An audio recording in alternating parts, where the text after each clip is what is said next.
lie than be wrong. It's their nature. It's not a bad thing. I'm not dissing women. Women run from submittance in relationships. Let me say this. Men commit in relationships. A woman cannot commit in a relationship. I don't care. Oh, she won't commit. She broke her commitment. She broke her commitment. She never was committed, bro. They can't. When a man commits to a relationship or a marriage with a woman, he does that in thoughts that it is forever. When a woman submits, she does that in thoughts that this is awesome. And he's awesome. And I love this. And I'm getting what I want. As soon as that stops, she's like, I'm not happy. And she fucking leaves. She will tear your whole family and legacy apart, bro. And we know this is a fact. Women don't want.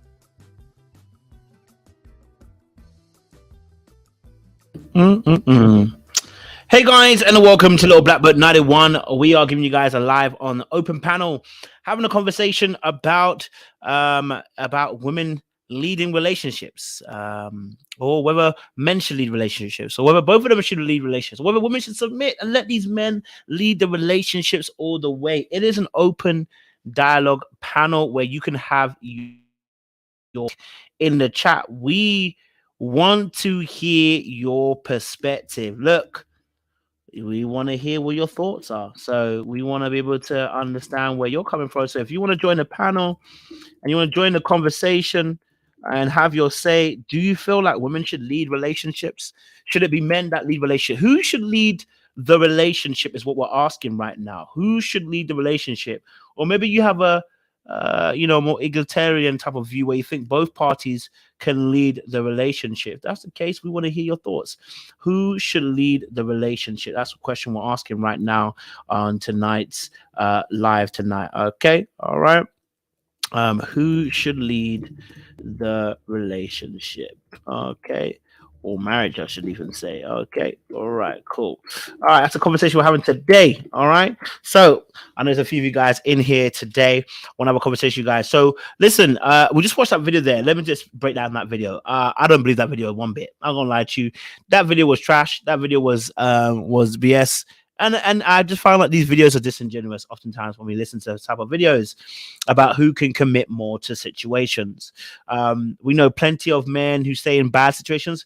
I know plenty of women that stay in very bad situations. Like, and it can be very difficult to get them out of it. So listen, whenever I hear these type of videos, I get frustrated. Let's just listen to it one more time, and then we'll break it a bit more down as well. All right? Want to be wrong. They'd rather lie than be wrong. It's their nature. It's not a bad thing. I'm not dissing women. Women run from submittance in relationships. Let me say this. Men commit in relationships. A woman cannot commit in a relationship. I don't care. Oh, she won't commit. She broke her commitment. She broke her commitment. She never was committed, bro. They can't. When a man commits to a relationship or a marriage with a woman, he does that in thoughts that it is forever. When a woman submits, she does that in thoughts that this is awesome. And he's awesome. And I love this. And I'm getting what I want.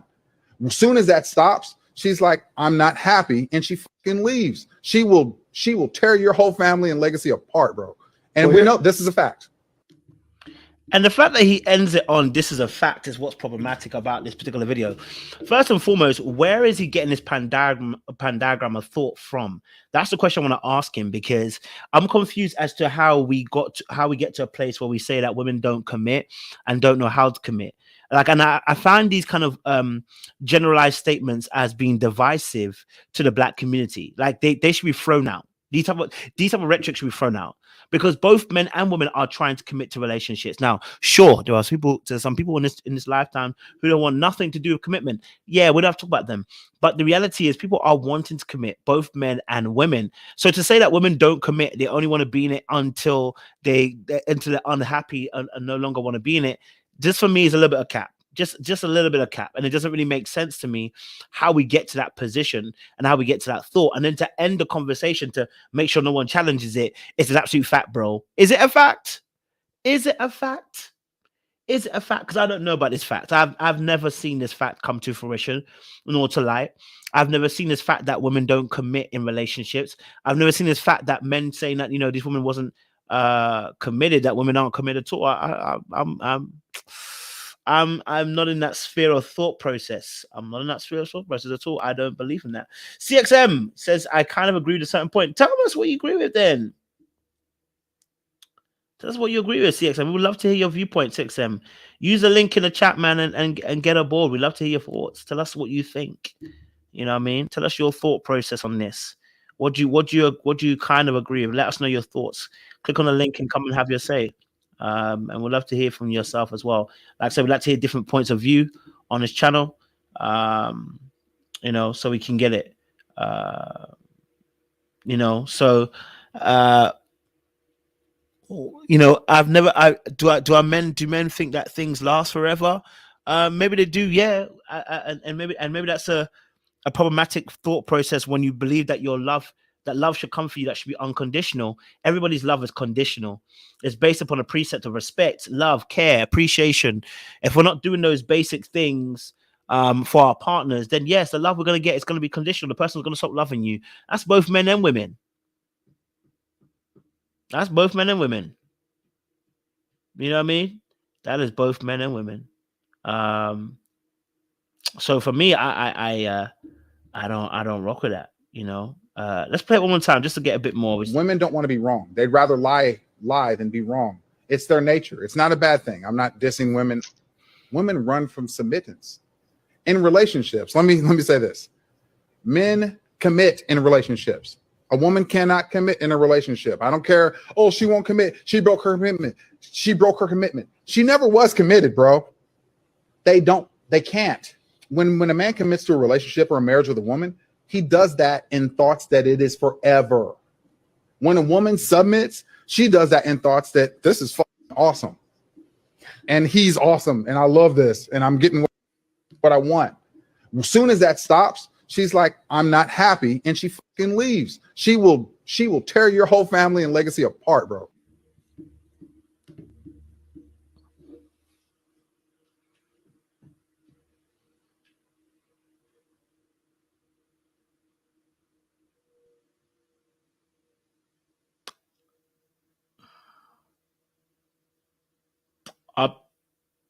I don't know what he's talking about. I've never heard of this rubbish. This is rubbish. This is sounding like more red pill stuff. This sounds like rubbish to me. Women can't commit. You know what I mean? Like women can't commit. This is why we're saying people like this. I don't like them talking for the men because they don't know what they're talking about. The people who agree this, and I'm talking about the men who agree this, okay, have been hurt. You know, have been hurt, have been broken, you know, I love that 6M. Have been hurt, been broken, have dealt with women who have abused them and hurt them. Yo, I can understand those points of view. I'm not trying to be mad at that. I'm not trying to go against that. But what I'm saying in a sense is that the truth? Is that what's happening? Is that what we see? Is that the totality of what we see? You know what I mean? Like I look at it and I go, that's not the full story. Number one. Number two, I don't believe that's a generalized statement we can actually agree with. You know what I mean? So for me, I can't rock with that. Okay, no worries, Kai. You have your opinion as well. David, it's good to see you, bro. Good to see you. Women can't commit. Then why am I in a relationship with them? This is my thing. Why am I in a relationship with a woman who can't commit? I'm not saying I'm not saying that people don't, you know, are not trying to be in a relationship. I'm not saying that people don't abuse relationship, but why am I in a relationship with somebody who I know can't commit? Why am I in a relationship with somebody who I know as soon as things gets hard, jumps out the window? Why am I in a relationship with that type of person? Why would I want to go into marriage with that kind of person? What is the benefit of me going into a relationship where I know the person will leave me as soon as things go bad? Why would I want to be in that situation? Why would I want to be in that situation? This doesn't make sense to me. Do you know what I'm saying? This doesn't make any sense to me. So yeah, I can't rock with that. But I would love to hear your thoughts as well, guys. Okay. I would love to hear your thoughts as well, guys, on this situation and whether you agree with this scenario and this situation as well. Because boy, thing there look a bit sus. Okay, look a bit mad and a bit sus. There's another video I wanted to show you guys as well. That was happening at the time, but yeah, I don't know if I agree with that particular part. Corey, Hey, what's going on, brother? what's good, brother? We telling me, man. Yeah, man. I just had to go back and look at the video. Mm. Yeah, it's crazy, man. You know, I'm not really a person who goes around saying that someone hurt you or who hurt you. I think that can be a little toxic, but I'm seeing here that he was done in a way that he's still holding. He's still holding it. Women do commit by far more than we do, and that's something we can work on. You know, that's definitely something we can work on. The things that women are attracted to us through us, that's something that, you know, they can work on, but you know, it's stuff we can work on across the aisle. You know what I mean? It's not one versus the other. But with him, that rhetoric it's divisive. You know what I'm saying? Separating us. You know, if he's saying that he can get a woman to submit, then you got to check yourself, because in my relationships, I've had great women. I've had great women. I can't say majority of my relationships have been bad. The majority of my relationships have been great with great women. So they were able to submit to me because of how I carried myself, how I kept my word, how I was dependable, you know, positive attributes that I will bring to the relationship. So if you do that as a man, you can get a submissive woman. Don't force her to do it. Don't let that be the first thing that comes out of your mouth. Earn the right, you know, be someone that she can look up to as a leader, as someone she can admire, someone who inspires her. That's what's needed. So we get that together as a man, then we can be more effective leaders, and we can see that submission and be appreciative of that submission. Bro, for 100, like I think, like I said, I always say everyone's got to be accountable. I just did a whole live talking about a woman that got played and saying she's got to be accountable. Well, I think us as men as well got to be accountable, because what kind of women are you choosing? That, you know, you're telling me, what kind of women are you around that you're telling me that, you know, she's not going to be that, you know, she can't commit. You know what I mean? Like commitment is an issue. Commitment is an issue, oftentimes psychological issue, from each individual person, right? Based upon what they've probably faced in their childhood. So if you're meeting women that can't commit, are you committed? My question is, are you committed? It's almost like the question about the emotional availability. I keep meeting people that are emotionally unavailable. Well, if you do, it might mean that you're also not emotionally available, and that's why they're finding you. Why is it women keep finding women who can't commit are finding you? Because I'm finding women that commit, B. Do you get what I'm saying? I'm finding people that can commit. I'm not saying that that relationships haven't ended or whatever, right? And for one thing or another, whether it's myself or whether it's them, you know what I mean? So to say that someone can't commit, I'm like, yo, like you're speaking for yourself and not speaking for me. You're speaking for what you've experienced. And I'd rather you say that and say, look, what I've experienced is how it looks.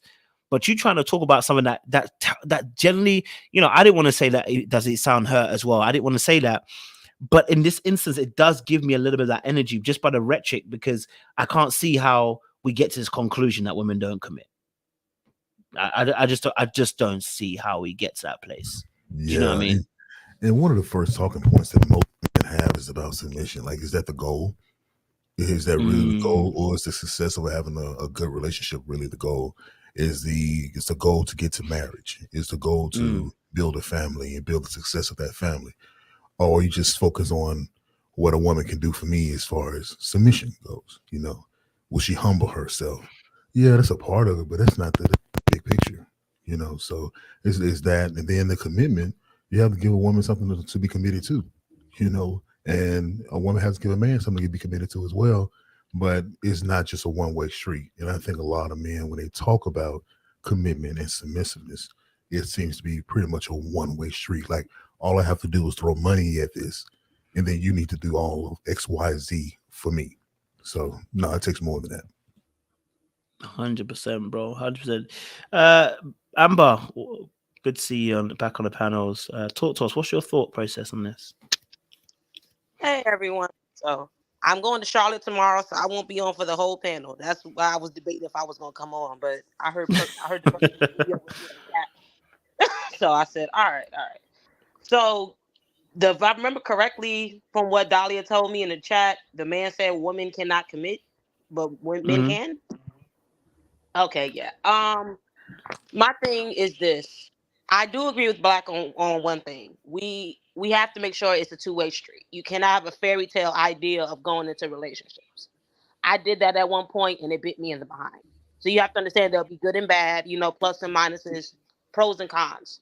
With that said, to hear somebody speak with that rhetoric, it very much sounds like a hurt man, in my opinion. Hasn't dealt with some issues, maybe some mommy issues, hurt by a girlfriend, ex-wife, etc. It's kind of giving the vibe that the men say we give sometimes with the men ain't nothing vibe.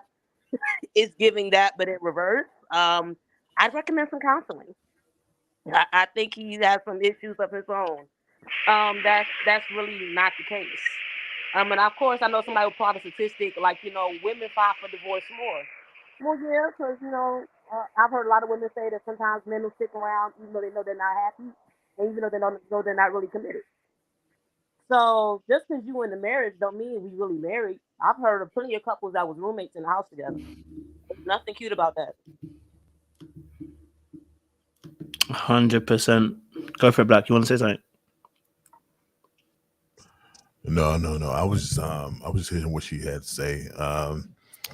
I think that she makes a good point as far as counseling is concerned, but it's not always easy to say seek counseling. It's because it's losing its importance. People say that a lot, and it's probably what it needs, to be honest with you. But I think it's a platforms, that we have out here now. Everyone has a mic and everyone has something that they want to say, but they're not thinking about the bigger picture about what it's doing to the community and how it's dividing the man and woman. So to sit here and say that women won't commit, women won't submit, and cause that division, it's okay to certain people because they got 150,000 people that watch the video.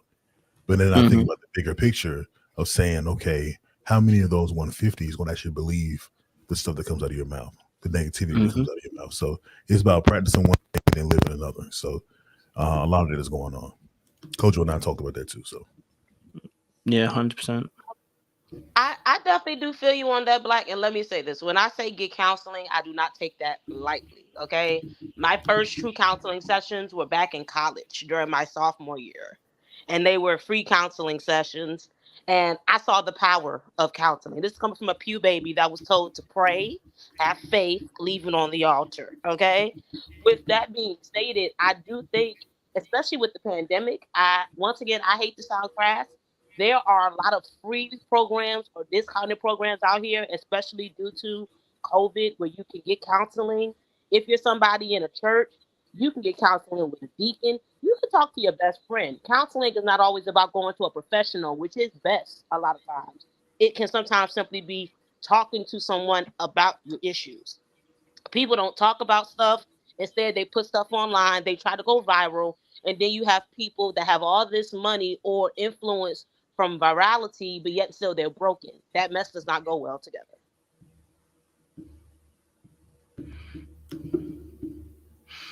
I'm hearing that 100%. I think therapy definitely helps. I think it helps to reframe some people's mindsets and what they see, what they've always had as a normal mindset. It gets challenged, and it gets them to have what we call self-awareness, which a lot of people take for granted, because some of us do have self-awareness, and sometimes you can almost take it for granted that people are really not self-aware. And if you've lived with your self-awareness for most of your life, you don't know anything else apart from, well, I think about it. I go, oh, I need to think about this. Whereas other people literally live their life through a pulse. It just goes, it keeps going, and that's it. They don't ever stop to think, oh, let me think about this. What I'm actually doing here, is it conducive? So a lot of people need that therapy to stop them from just going and just going with it and not actually stopping and checking as well. So because stuff like this, what he's talking about, is giving very much hurt. You know what I mean? And when I say hurt, I want to be specific. It's giving trauma, because the way you're responding and talking about a whole generation of women not committing, it's like you have a confirmational bias. Because I'm not doubting that you haven't seen that. I'm rather challenging your confirmational bias. That's what I'm saying. because you truly believe that, I'm guessing. But again, I can't take out of the fact as well that a lot of these people also too are playing in our faces and they're getting money from this, and this is just acting. They don't fully believe this. They're going to go back to their wife and be all committed. Dahlia, go for it. Hi, can you guys hear me okay? Great. Okay, Yeah. so Coach, I blame you for this. I was fully prepared to just listen in the chat. I was going to be a keyboard warrior. I already took my shower and everything. That's why I'm in my PJs right now. And then you come here with this madness. I don't appreciate it because now I feel like I got to respond. I also thought, man, who hurt you? And it's not even just because of what he said. It's the tone in his voice when he said it. He sounded kind of angry. And when I've heard other men say stuff like this before on the internet, and it's in one ear out the other, because I don't even think they believe it. But he sounded like there was some real feeling behind that. And it was just like, whoa, okay. I do think that I would, if I was the host there, I would challenge him on what he means by commitment. And I think I picked this up from just watching a ton of Jordan Peterson. I think because there's like this whole thing where he likes to go into definitions of terms. He's really big on that.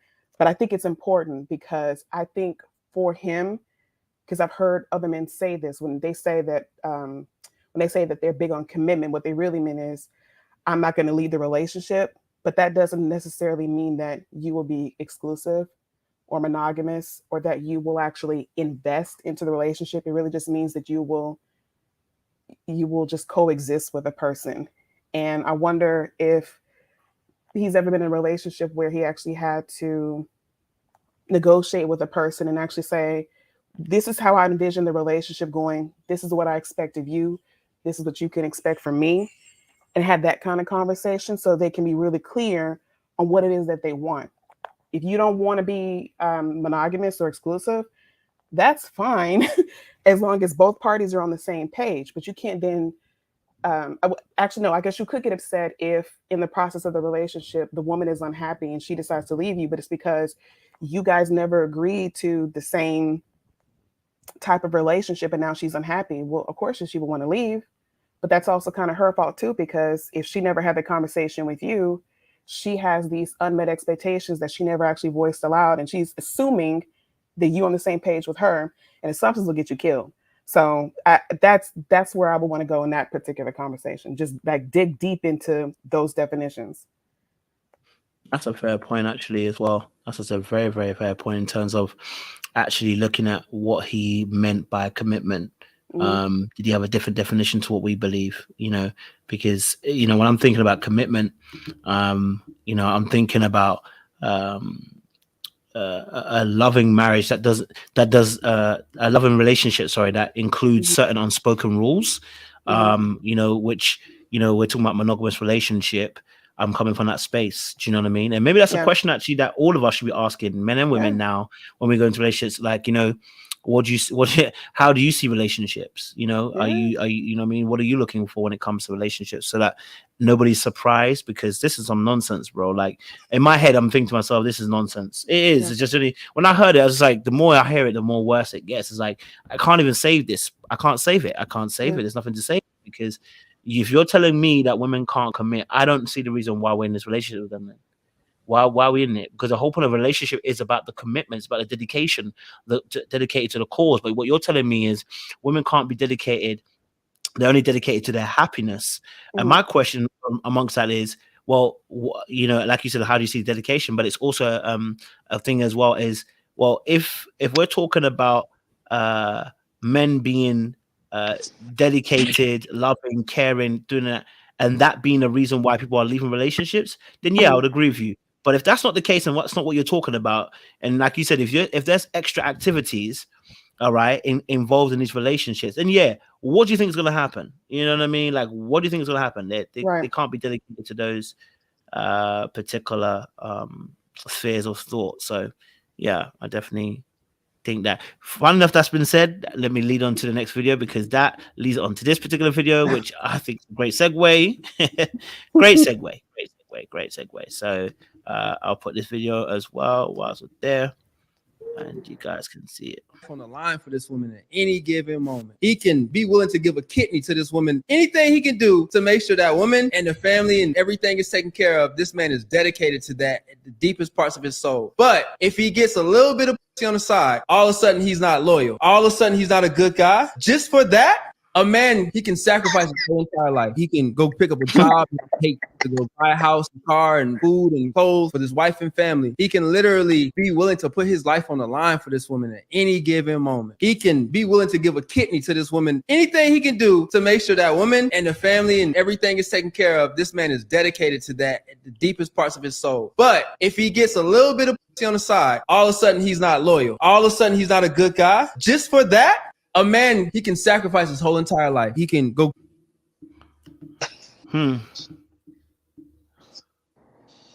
All right, you know I'm on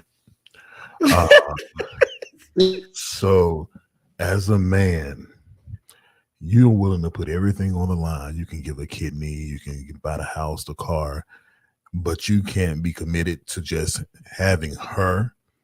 As he used the P word, you can get that from your woman. If you're doing those things, if you're laying it all on the line, if you're saying she can have that kidney, you that car, you give her that house, she will willingly give that to you. So why do you have to step outside the house to get that done? Which means to me that that's your weakness, not hers. That's your problem, not hers. So we have to stop doing this, having this type of I won't even say conversations, because when I see videos like this, I never hear whoever they're talking to, what they have to say, what their responses are. I would love to hear those responses. But yeah, for me, I think that it's a selfish thing to say, okay, I'm doing all this for you, but because I'm doing this for you, I want to step out on you, which makes her feel like what she got going on is not good enough for you.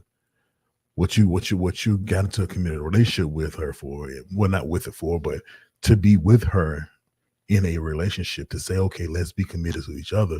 You're now telling her that her alone is not good enough for you, which is a problem.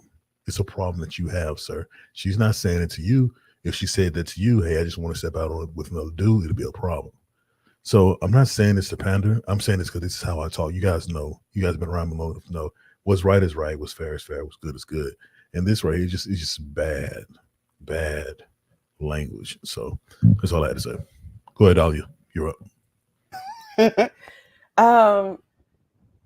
All that is true. I actually wasn't even thinking about it from that angle, because he mentioned about, he's a great protector and a great provider, and he's doing all these things for this woman. And my immediate thoughts was, sir, you're actually putting her life in danger. You are unsafe. It's so funny because I actually had the same conversation with a male friend of mine a couple of days ago. We were discussing, did you see that video of this police officer? She's a female police officer, and apparently she had been involved in like numerous sexual affairs with her coworkers in the police department. Yep, I remember that. Right. So we were talking about that and going back and forth on it. And he was saying, like, for the male police officers, they're viewing her as just, and I hate to be crass here, but basically it's just like a willing whole. It's like you're just something to do, basically. And I said, all that may be true, but for a man, you are not thinking long term. You don't understand what you're exposing your whole family to, because God forbid if her husband had found out that you were sleeping with his wife, you don't know that man's psyche. You don't know if he has guns of his own. He could just go off and kill everybody. Because I genuinely believe that inside of every man, y'all got some killer in you. Like if stuff don't go like it's supposed to go, y'all could take everybody out. And normally men are very respectful about that. There's certain things, certain lines that you can't cross with another man. The fact that you would go out and sleep with somebody like that, you're putting your family at risk. You don't know these women that you're sleeping with. You don't know their history. You don't know if they're psychopathic. You don't know if they have another man. You don't know any of that. And you're just inviting all of this into your family space. You don't know if that person has STDs or STIs. What if you get this person pregnant? And it was all because you just wanted like a little bit of excitement? Get a motorcycle. Take up rock climbing. Like there are safer ways for you to have some excitement other than for you to cheat. Like if you're doing that on a consistent basis regularly, and it's not because you're having any internal problems with your wife, you're in a good space with her, and if it's just you, then something's off with you. That's not normal. This at that point, I wouldn't even suggest a woman to even stay with him because he is unsafe, just categorically unsafe. Yeah, you picked two of the most dangerous activities: riding a motorcycle and rock climbing. I was like, "Yo, there are safer things to do." Like what? Canoe. Oh, wow. You white water rafting. White water rafting. Got I you. don't Got know. you. What's a got white you. people activity? I don't know, child. Something else got you. besides sleep with another woman. Amber, you're up. Coach Joe, we'll get to you after Amber. Okay. All right. Cool.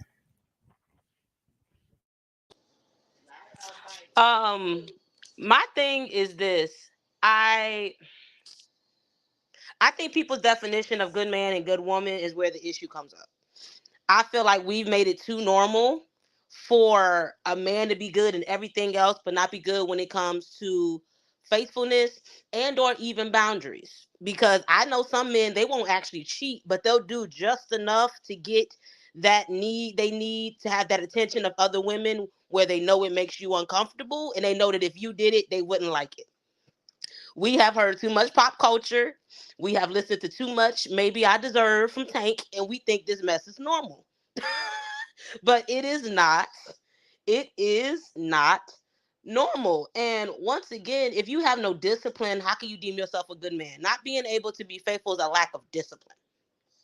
That is a pure lack of discipline. If everything that walks by in the skirt must be conquered, must be tapped, must be reached, regardless of if you understand her mind, her thoughts, her thought process, regardless if you have protection, regardless if you really even need it, because you may be getting your needs fully met at home, but just because it's a shiny new toy, you need to go and you need to play with it. It shows a lack of discipline and a lack of maturity. You are not a man at that point. You are a boy who has healing and growth that needs to take place. And I'm not saying women don't cheat too. We do it better. I'm saying that we need to stop making it so that it's so normal for men to do it. And y'all sloppy. That is what I'm saying.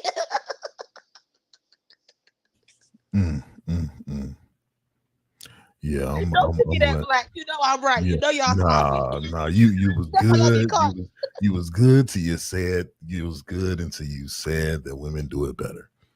Yeah. Go ahead, Coach. Go ahead, Coach. Yeah. So I'm just thinking that.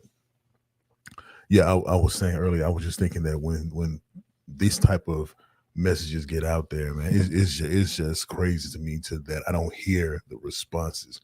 I think some people on the platform they will allow it though. They will allow this type of conversation to happen, but to say you just want to get a little bit on the side is crazy to me. I think someone in the comments said that how does a little bit work? What exactly is a little bit? You know, because if you're gonna do it, you go all the way in there. But it makes sense. It makes sense to me. I mean, this is not middle school. It's not just sticking the tip in.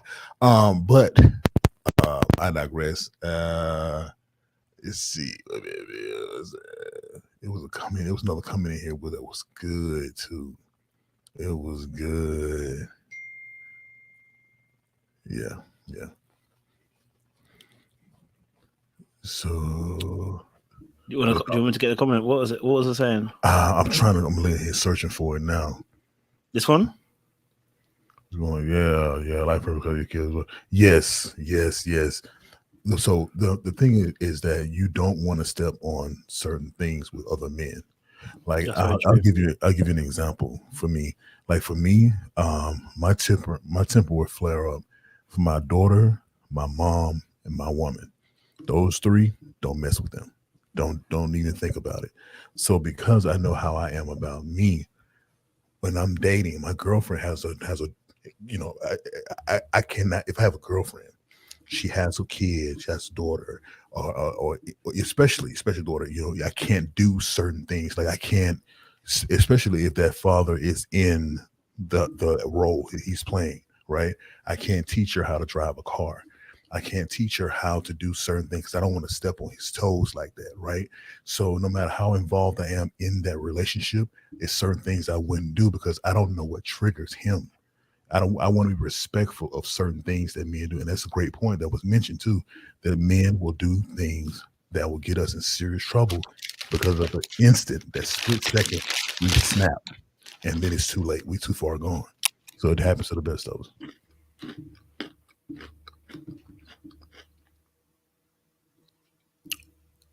I thought my mic was muted, but go for it, Dahlia. No, the comment that Alexis had put up, that's actually the reason why I said something, is because my church does a lot of prison ministry work, so I know all kinds. I know actual murderers, some of whom did it because they caught their wife in bed with another man. So he killed her, killed the man too, and did 20 years. And you just don't know people's minds like that. It really bothers me when I hear people say stuff like, oh, well, you know, he didn't get anybody pregnant and he didn't catch any STDs. First of all, they're curable STDs, right? It's not like like herpes and AIDS are the only two that you can catch. Just because he put some penicillin on it doesn't mean he didn't catch anything, number one. And two, you can't go around playing with people's bodies because they're attached to their minds. And minds are very fragile. And so when you playing around with people like that and treating them as if it's just like a little bit of poussoir, like it's nothing, and you treat them as if they are nothing, that stuff gets into their heads, and you don't know how they're going to respond to that. You don't know their history. You don't know any of their influences. You don't know if you were that one little bit of hope that they had, and you doing that could set them off, and you could end up causing so much damage. You just don't know. I think people really think that their actions have no power. And yes, they do. It really does just take one. It just takes one. God, yeah, that bothers me.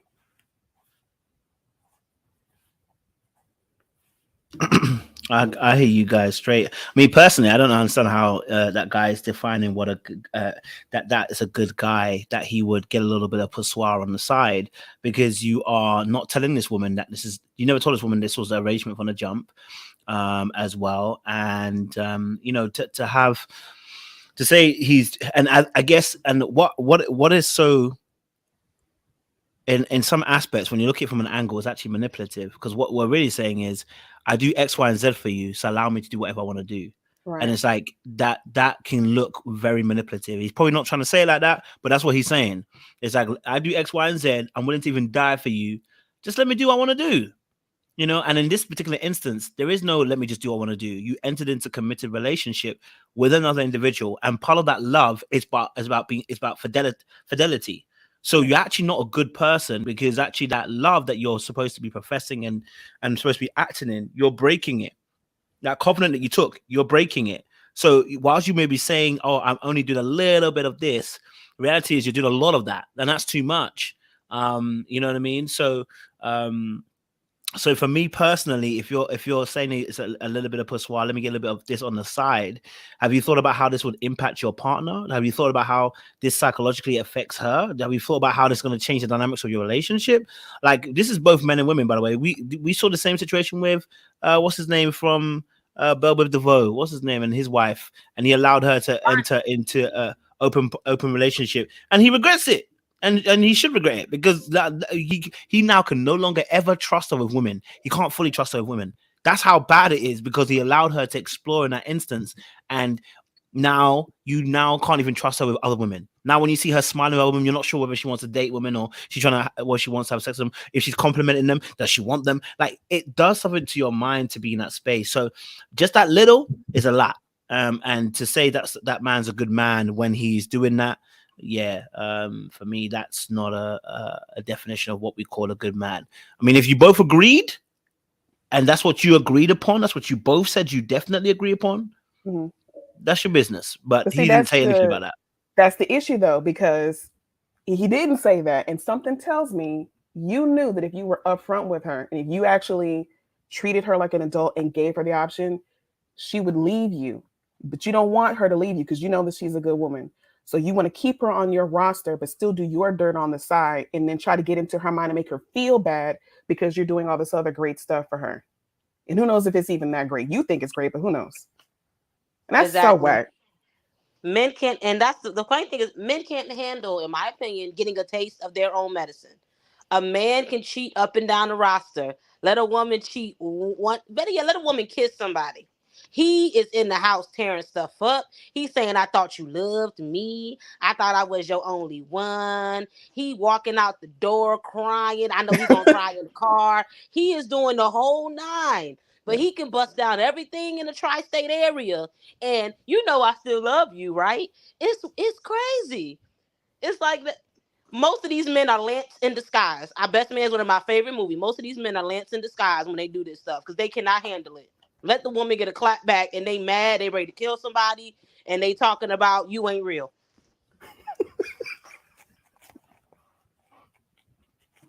Kai, welcome to the conversation. We're reacting to the video, so I don't know if you saw it, but we was reacting to it. No, I didn't see the video. You didn't see the video? No, I didn't see the video. I had an opinion.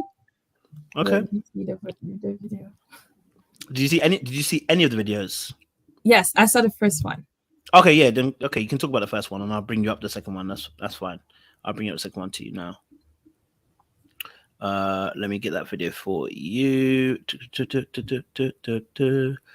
Oh my days. Hola. I have to go through all my DMs to get this thing, you know. A man, he can sacrifice his whole entire life. He can go pick up a job that he hates to go buy a house and car and food and clothes for his wife and family. He can literally be willing to put his life on the line for this woman at any given moment. He can be willing to give a kidney to this woman. Anything he can do to make sure that woman and the family and everything is taken care of. This man is dedicated to that at the deepest parts of his soul. But if he gets a little bit of pussy on the side, all of a sudden he's not loyal. All of a sudden he's not a good guy. Just for that, a man, he can sacrifice his whole entire life. He can go pick up a job that he hates to go buy a house and car and food and clothes for his wife and family. He can literally be willing to put his life on the line for this woman at any given moment. He can be willing to give a kidney to this woman. Anything he can do to make sure that woman and the family and everything is taken care of. This man is dedicated to that at the deepest parts of his soul. But if he gets a little bit of pussy on the side, all of a sudden he's not loyal. All of a sudden he's not a good guy. Just for that, go for it, Kai. My noodles are about to burn. Go for it. I don't know what to say. So for the second video, I don't think he's right. But like one thing I wanted to preface this conversation with is that I believe there are different styles of couples, like coupling. So I don't want to talk for everybody. I think some people would be fine with somebody being their partner and doing everything but being faithful. I think some people feel like that's okay. For me, that would not be okay. But I wouldn't judge anybody that would be fine with that. I think you have to know what you can deal with. So in terms of what your priorities are for a relationship.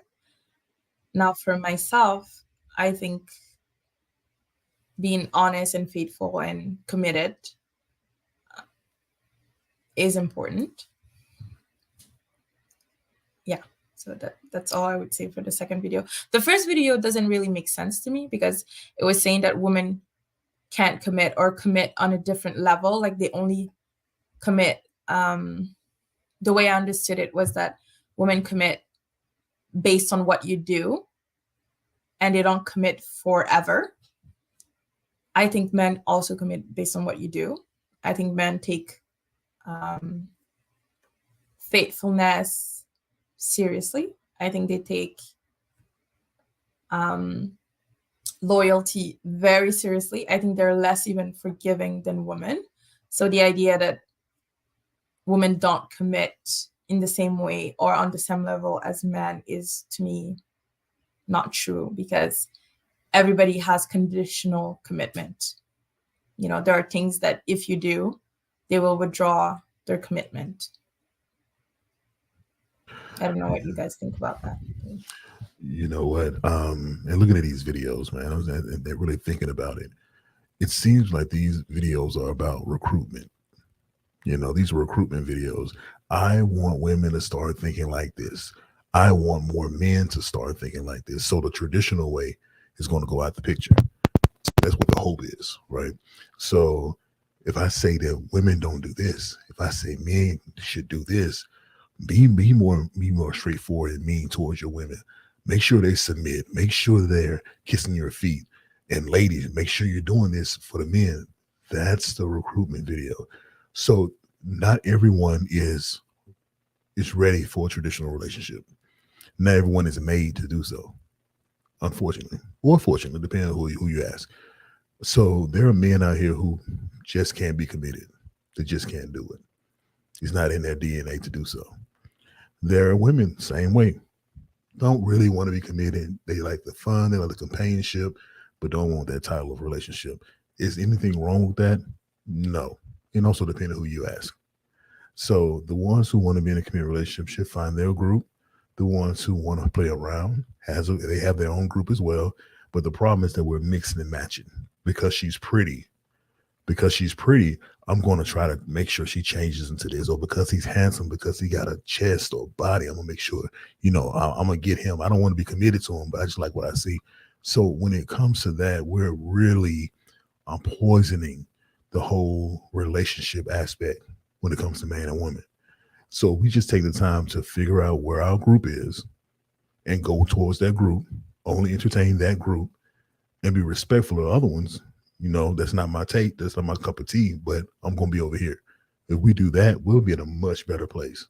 But trying to make women feel like they're doing something wrong, try to make a man feel like he's doing something wrong, just respect it, be honest about what you want, and then leave if it's not for you. Or take it if it is. But the choice is yours, always. Black, I do agree with you on that, but unfortunately, people a lot of times like to misrepresent themselves.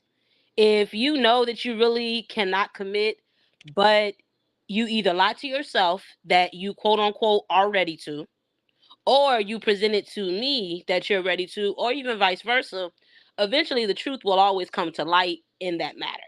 Because something will happen where the true colors are going to show. And I do agree with you that we need to be honest with one another. I feel like there's a lot of manipulating going on. And it's unnecessary. If all you want to do is have, you know, a hot boy summer, there's plenty of girls that want to have a hot girl summer. You do not have to manipulate the women that want commitment in order to do that. It's unnecessary. And honestly, it's additional drama. Yeah, that's true. But what I'm saying, though, is that it can be easier said than done because there's a fear of rejection that exists between men and women. So, excuse me. So you have a woman who likes this guy. She's on something else. She's not going to tell this man what she's on in the fear that he's going to leave her, or that he's not going to tell her what he's on in the fear that he's going to lose her because she's really pretty. Her body is banging. She's a baddie. I don't want to miss out on that. So I'll manipulate, I'll lie, I do whatever I got to do to get next to her. You know, so it's a mindset. It's a poisoning mindset. But if we were more honest and say, okay, she may not be down, but there may be someone else 10 feet from her that will be down and looks just as good as her, has a body just as nice as her, but it's about the rejection aspect that we don't want to be rejected. We want people to like and do the things that we want and like them to do. That's the problem. True, but then that's selfish and that's a pride issue. Once again, you got to look at yourself on that one. Oh, for sure, facts. Go ahead, Dolly. I think the other issue, and this is kind of made me think about this, is conditional commitment. I think that's true. I do think that is inherent human nature. And I think it's also the antithesis of marriage, which is why we have so many problems. I think that our natural instincts, when somebody is doing us wrong or they're not showing up like they should within a marriage, our automatic instincts is to withdraw and do less of what we've been doing to punish them or to make them aware that they're hurting us in some sort of way.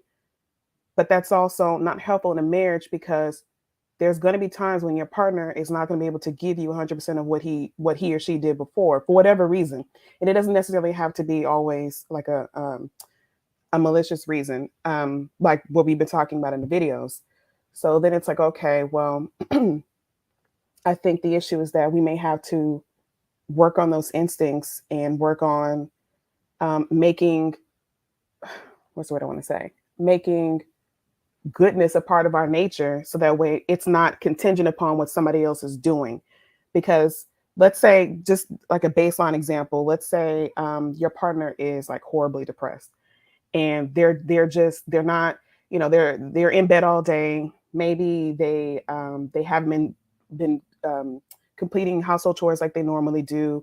Maybe they're not as invested in the kids like they normally are. And so your first instinct is to yell at them or to talk about them to your friends behind the back, or, something like that. That might be your normal instincts, but is that actually helpful in this marriage? Is it helpful to your partner? Not really, no. And if you were to talk to the world about it, the world would say, yeah, you got the right to be upset about that. He's not doing what he's supposed to be doing. Yeah, girl, you can go ahead and do what you want to do. Leave that man. But it's like, well, you're in a marriage. You made a commitment to this person.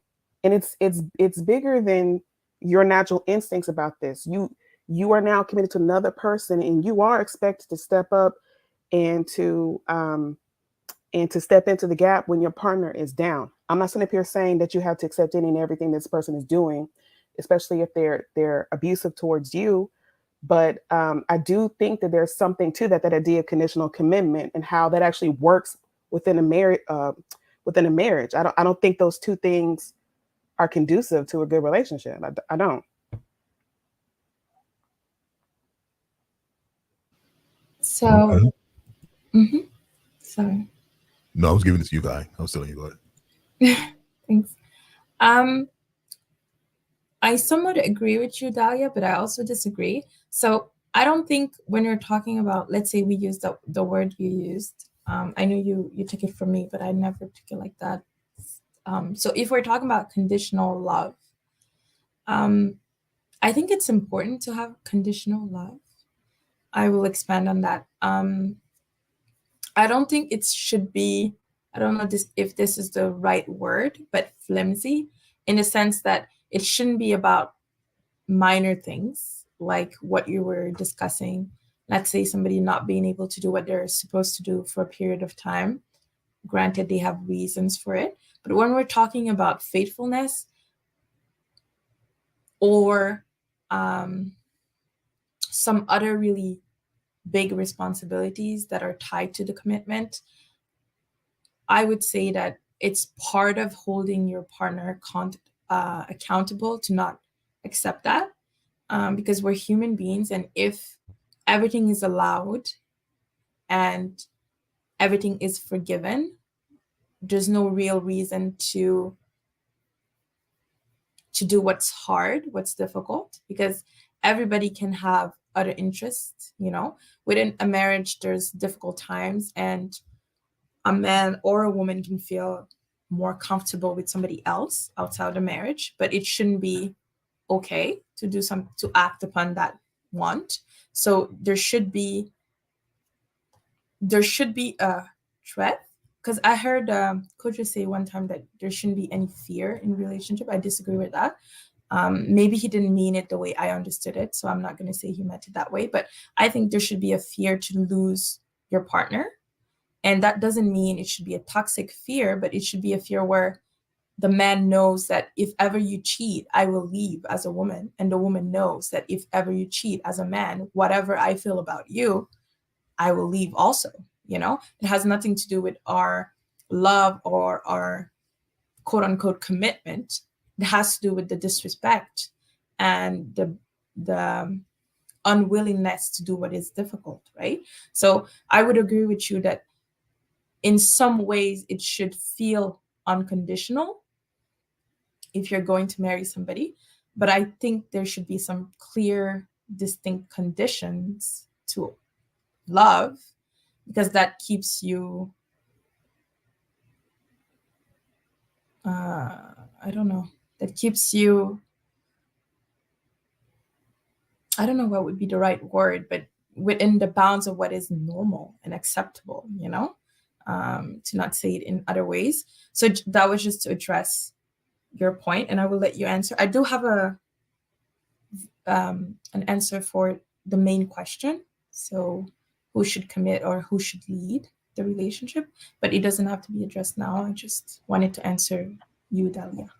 Yeah, do you mind if I respond real quick? Okay, so I don't disagree with anything that you're saying, and maybe that's my fault for not clarifying what I meant. I meant that I don't believe that because a person is doing wrong to you, that you then should respond with wrong, especially if it's not in your nature. If your man is cheating on you, I don't think that gives you grounds to cheat on him in like retaliation. I don't think that that's wise, and I disagree with the idea that that my being the core of who I am has to be affected because somebody else did me wrong.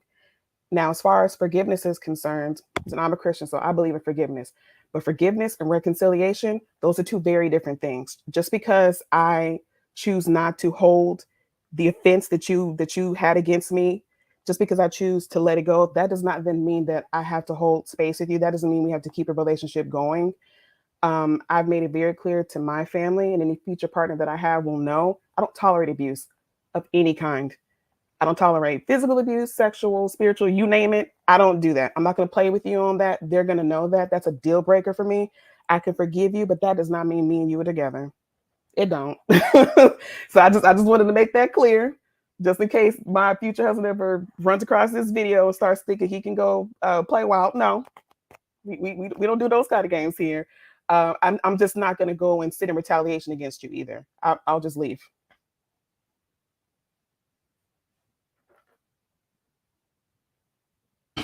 Hey, I definitely hear you. Listen, you know, a lot of cheating. But I think also something that was coming to my mind was that video. He said, you know, just because he did a little persoir. And I think what's key about that is first and foremost is the minimalization, because the minimalization is really important, because that then downgrades what the behavior actually is. You know, if you don't call it for what it actually is, which is what is cheating. But he said, what? Because I went there to get a little persoir, you gonna be mad at me? And what that is a minimalization of the actual action. It's like, oh, like you mean when I touched your face? No, you mean when you slapped me? Like that's a minimalization drop. And what that means is that person can't react accordingly because you're saying that it's not that deep, but it is that deep. You know what I mean? Like you know, I'm not gonna say if my wife starts telling me, oh, I mean, she just cheated on me, she had a little bit of a D. Like, yo, she cheated on me, like, brother. You know what I mean? So that minimalization is problematic in the beginning before you even got there, which means your mindset's problematic about how you see that behavior, which means you won't attribute that behavior as actually being that bad. Again, it's mindset.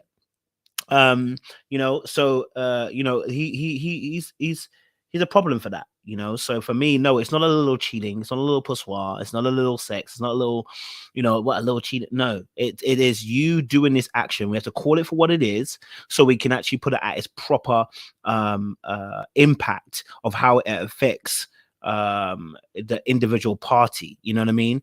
And again, understanding how cheating doesn't just, it's not just cheating, and how it's trauma. I'm just going to be, if I want to put in this proper, I want to put in this proper perspective, cheating ends up becoming trauma for your partner, because the amount of PTSD that a person encounters after someone's been cheated on is crazy, right? You can't even trust that person to go to the shops anymore because you're thinking they might be going down cheating. They can't answer their phone anymore because you're thinking they might be cheating. You know what I mean? They even said something that's different from the day before. Maybe they said they like strawberries. You're like, wait, when did you like strawberries? I don't remember you like strawberries. Now suddenly they're on your neck about strawberries.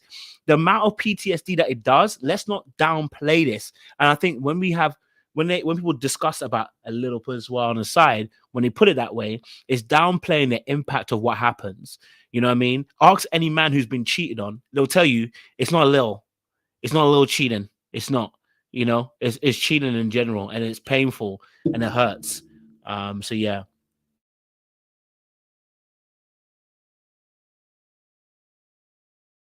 Okay. So, all right, ladies, let's say this. All right. Let's say, for instance, that your man decides to get a little hoosawah on the side. Is that a deal breaker? Yes. Yeah, deal breaker. You can't work through that.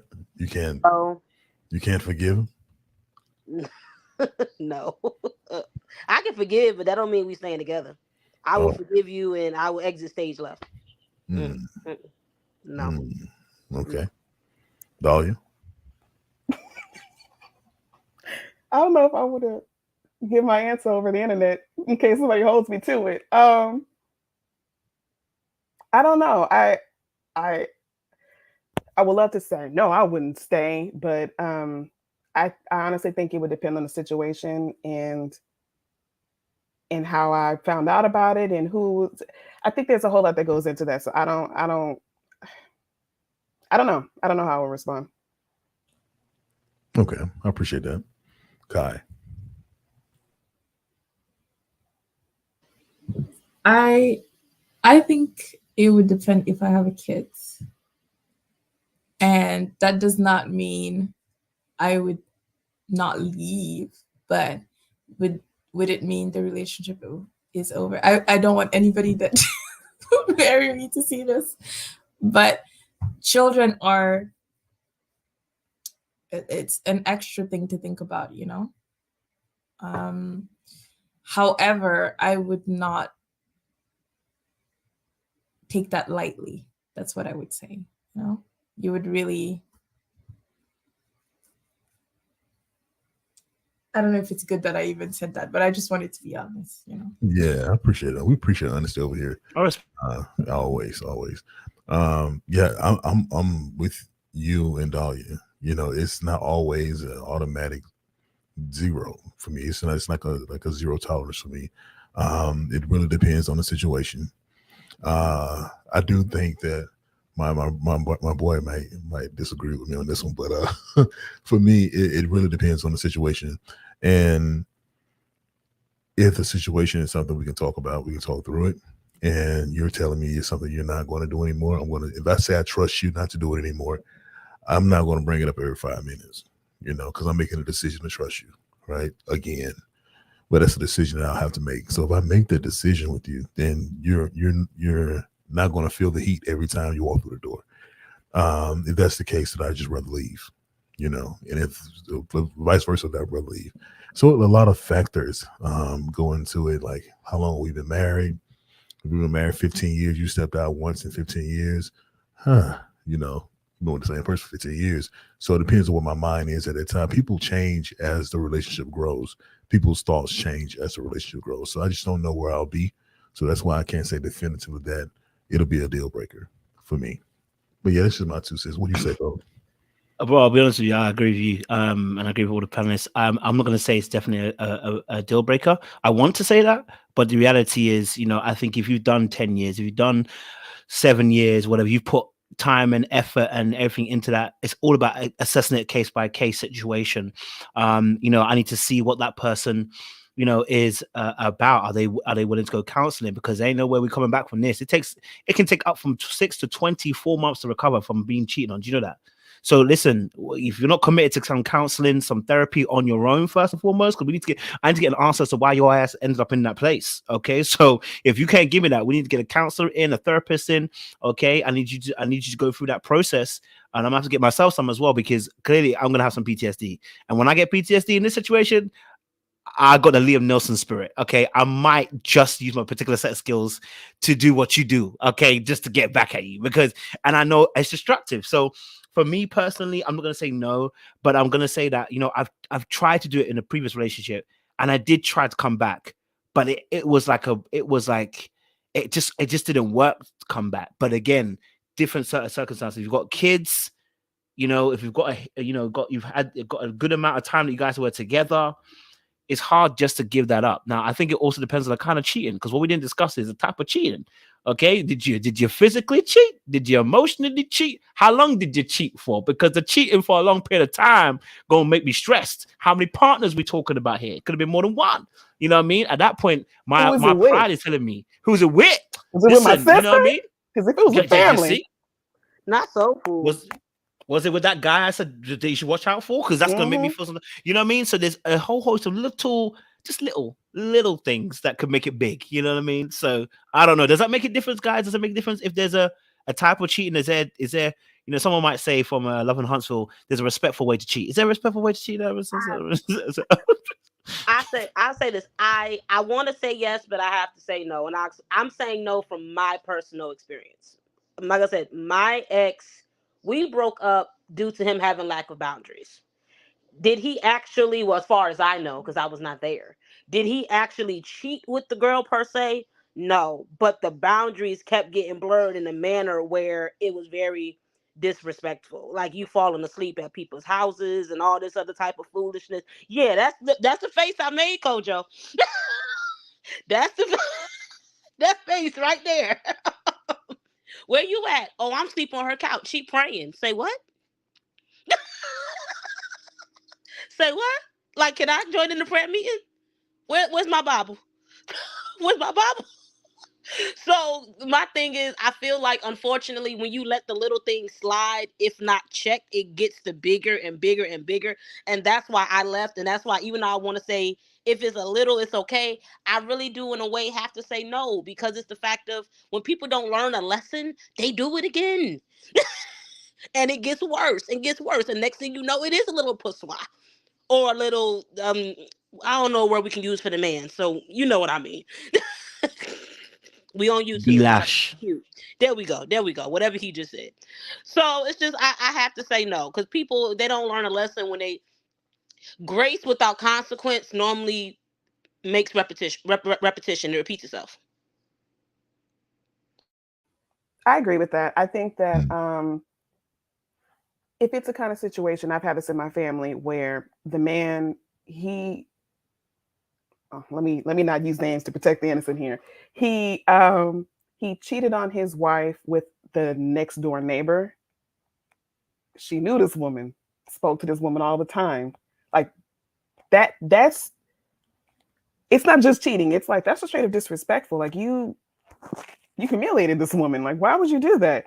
That, to me, in my mind, you wanted to hurt this lady. It wasn't just you wanting some pussoir. You wanted to hurt her. Like, who does that? That's a whole different kind of level. There's levels to this. You know what I mean? Like, you gotta be thinking about that. Like, what's your mindset? I would really like to know, what was your mindset on this? Because I actually have more empathy for you if it's just like, I don't know, like maybe you're one of those type of guys, like a Aries from Married at First Sight, where he's just used to just women upon women upon women. I would have more sympathy for you. I couldn't deal with you, but I'd have more sympathy. But if you're the kind of person who's like, you're doing it to get back at a person, I can't do anything with you, because that level of pettiness.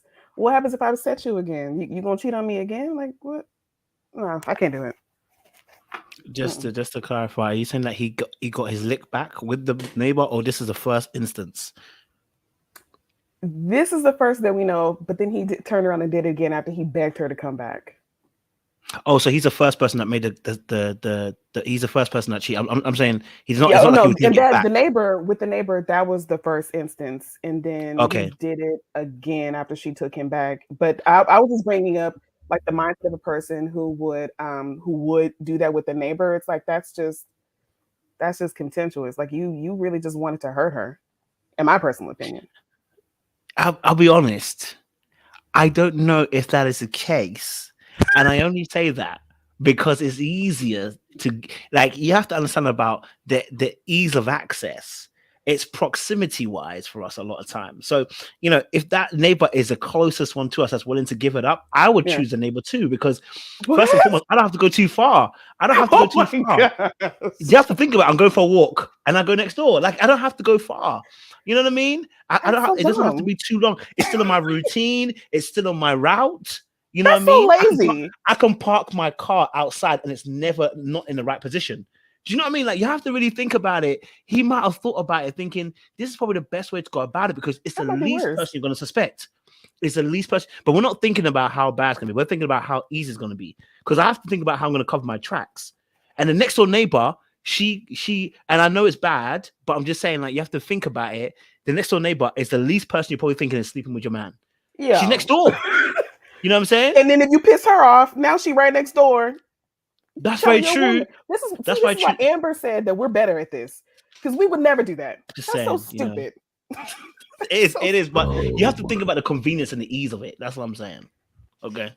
Oh my God. listen, Okay. when it comes to Tell them black. go ahead. No, I'm saying tell them black. Tell them. Okay. That's tell them, Yeah, bro. so I just want to talk about this respectful cheating situation. I want to talk about that.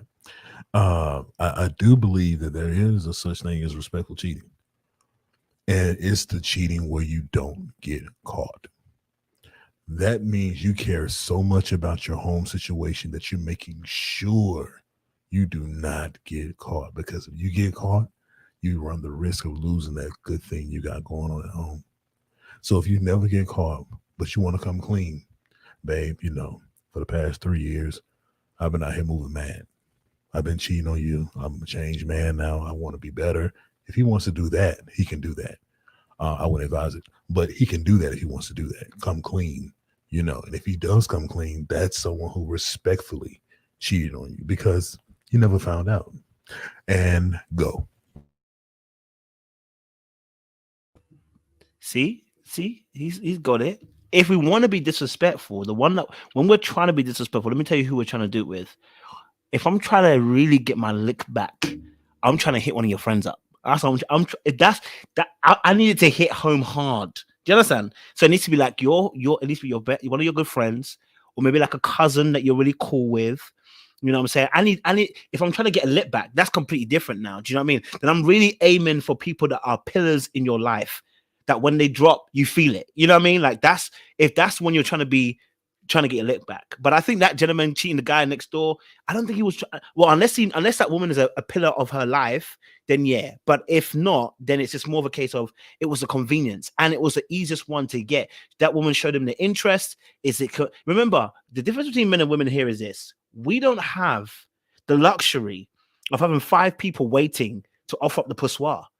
Okay, the average man does not have that. Okay, we can't go into the Rolodex once we're married to look at who was looking at me last time to see if they won this thing. We can't offer the D and it gets taken and accepted. Unlike women, if you offer it, we are hard pressed not to take it. So we go and accept it. So as a woman, you have a little bit more choice in the way that you deal with the who you're going to dish it out to. Not saying that we don't have a choice. I'm just saying your quality may differ in the output because of the fact that, again, if you offer it, most men are not going to say no. Most of them are not going to say no. If you offer it, whether you married, whether you taken, whether you single, okay, whether your leg is broken that day, we're going to take it. Okay, you could be hobbling and we're going to take it. Okay, all right. You know what I mean? You could say you just come out of surgery and we're going to take it. Like it ain't gonna be hard for men to take something that you're offering, and that's just the reality and the truth of it. Whereas it's slightly different for men offering it to women. That woman has to have liked you, has to be invested in some type of way that she feels you. That works for you. Do you know what I mean? So, you know, it's hard to, it's hard to just saying, it's not as easy as y'all think. So yeah, might be better on us. It's because, you got, it's the options are different. You know what I mean? You know what? Let me just add a culture. I'm sorry. Let me get this in. That's okay. When it comes to what he's saying, he's making a good point. And I just want to let ladies know this, that even the best men, this not even say give up on men. Okay. I'm just want to give you guys some nuggets tonight. Even the best of men have their drawback, right? Have their weak point. So you can have a man that if a woman comes up to him, approaches him, he will decline her, he will push her away, and that's it. But if a woman is doing certain things, something to a point that he's never seen before, or being very aggressive, and you guys know how aggressive some women can be. You can tell a woman you're in a relationship, but if she thinks you're a good man, she will still come after you. Trust and believe. So you guys know how aggressive some women can be. Every man has that tipping point, that ceiling. If you break that ceiling, he's going to do something that he's going to regret. I don't care how good of a man he is. I haven't met my tipping point yet, but I'm sure it's one out there. It's just really high. Okay. May you not receive it. May you never climb that tipping point. Yeah, I haven't gotten there. May we never see that tipping point. Yeah. You got to put yourself in a position now. You know what I mean? Yeah. Okay. I have a question for the men. So in the chat, Black said that he does not think it's best to admit that you're cheating. would the men not want to know if their woman stepped out? You rather it just never come up, and I don't know, maybe some years later she run into some guy and it's awkward energy? I'm Nah, very curious. nah. No, you better tell me. Yeah, I don't want to know. You What? really make the necessary changes in your life, because you tell me, who knows, I may be gone. I might stick around. I may go. Who knows? But if you really care about me, you might want to keep that to yourself. You might Man want to said just make the marijuana. necessary chances. Exactly. I was thinking the same thing, Coach. He said, I don't want to know. Hey, Alexa, you know what to do. Alexa, play, I don't want to know. I cannot agree with him in that aspect. I can tell you straight, please tell me. I'd rather you come out and confess. There's a higher chance I can forgive that and move forward with that, because I can trust your word. One of the hardest things to forgive someone for is not necessarily the cheating, it's the lying. It's not the cheating. The cheating itself can be forgiven. It's the lying that comes with that destroys the reality of what you can trust. That's why God hates lies. I mean, when it happened to me, the part that hurt me the most was not the cheating, it was the lying. I couldn't trust the reality that person created anymore. So whenever you say you're this, I can't trust you're this. But if you came and told me and said, actually, this is what happened, I did cheat, I did do X, Y, and Z, I can trust your word, because at least I know, yes, you cheated and you moved mad, but what you did, you came forward and you said what you said. That's if I haven't sussed it out already, or whether I've not had suspicions already, or whatever. But if that person comes forward and tells you voluntarily, is honest about what they did, you can at least trust that this person's going to be honest. Now, they might have cheated on you, and that's going to be very hard to forgive, but you at least know that that person's telling you the full truth in that aspect. If you start asking them questions, they're like, no, that never happened, and you find out it actually did happen, I'm telling you now, you're going to struggle to ever trust that person fully, that they say anything that they actually mean. So that's why I would say, tell me, volunteer the information yourself.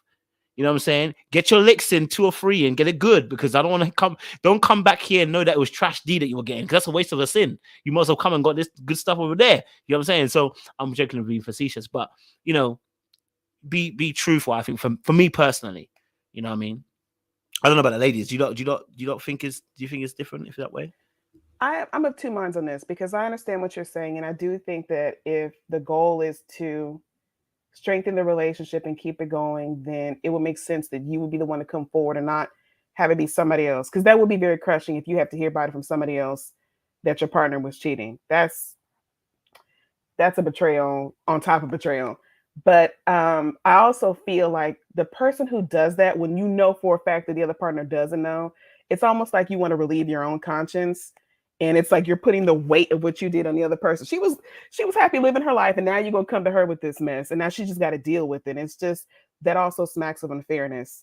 Yeah, you got to tell the truth, but dang, like, I don't know about that one. I would want to know, just for the fact of typically it comes out anyway. And from what I've seen and what I've experienced, it always finds a way to seep out. Especially if you're somebody like me, myself. I grew up in Hampton Roads, Virginia. That's, Newport News, Hampton, Virginia Beach, all that stuff. Norfolk. It's a big spot, but it's a small spot at the same time. Everybody in the way knows everybody. If I'm dating a man in my area and he cheats on me, somebody I know gonna find out, because I grew up in this area. Somebody gonna be like, wait a minute, I thought you were dating such and such. Next thing you know, it's the message in the DM. Yo, I saw him at It always gets out. And once again, I had to go back to this. Men are a bit sloppy. It gets out in different ways. Taking the pictures, and then the friends like, wait a minute, I saw the picture on such and such. Do you know this woman? Nah, I don't know her. And it always comes out. It is best that you present it in a way where it makes you look good. Get your narrative and your story straight. Stick to it and present it. Because if it come to me through somebody else, I'm gonna get all the tea. And most of the time, you don't want me to get all the tea. You want me to get the version that makes you look best, makes you look sympathetic, and where there's a chance you might be able to stick around. You better off telling somebody and get your story straight. That doesn't stop anything. So if that person's coming with the tea with all the details, if he were to come and confess, he's not going to give you all that. So when the other person comes back to give you, when other person comes with that tea, and you find out that he missed out on some stuff, you back to square one. You back to being mad again. So now you're being mad twice versus being mad one time. Well, my that's coming to point- him being a coward. If you're gonna tell me, give me the real deal. Well, see, you can't handle the real deal. You already know that. You got to understand at the same time, he's in fear of losing you. You get the real deal, he's He going won't to in lose fear you. when he was in the puswa. He's going to lose you. That fear should have stopped that stroke. No, I don't want to hear it. Nah, You ain't that scared. Nah. What do you think, Kai? So this is what I think. I think if we're dating, if I don't have your children, if I find out, bye.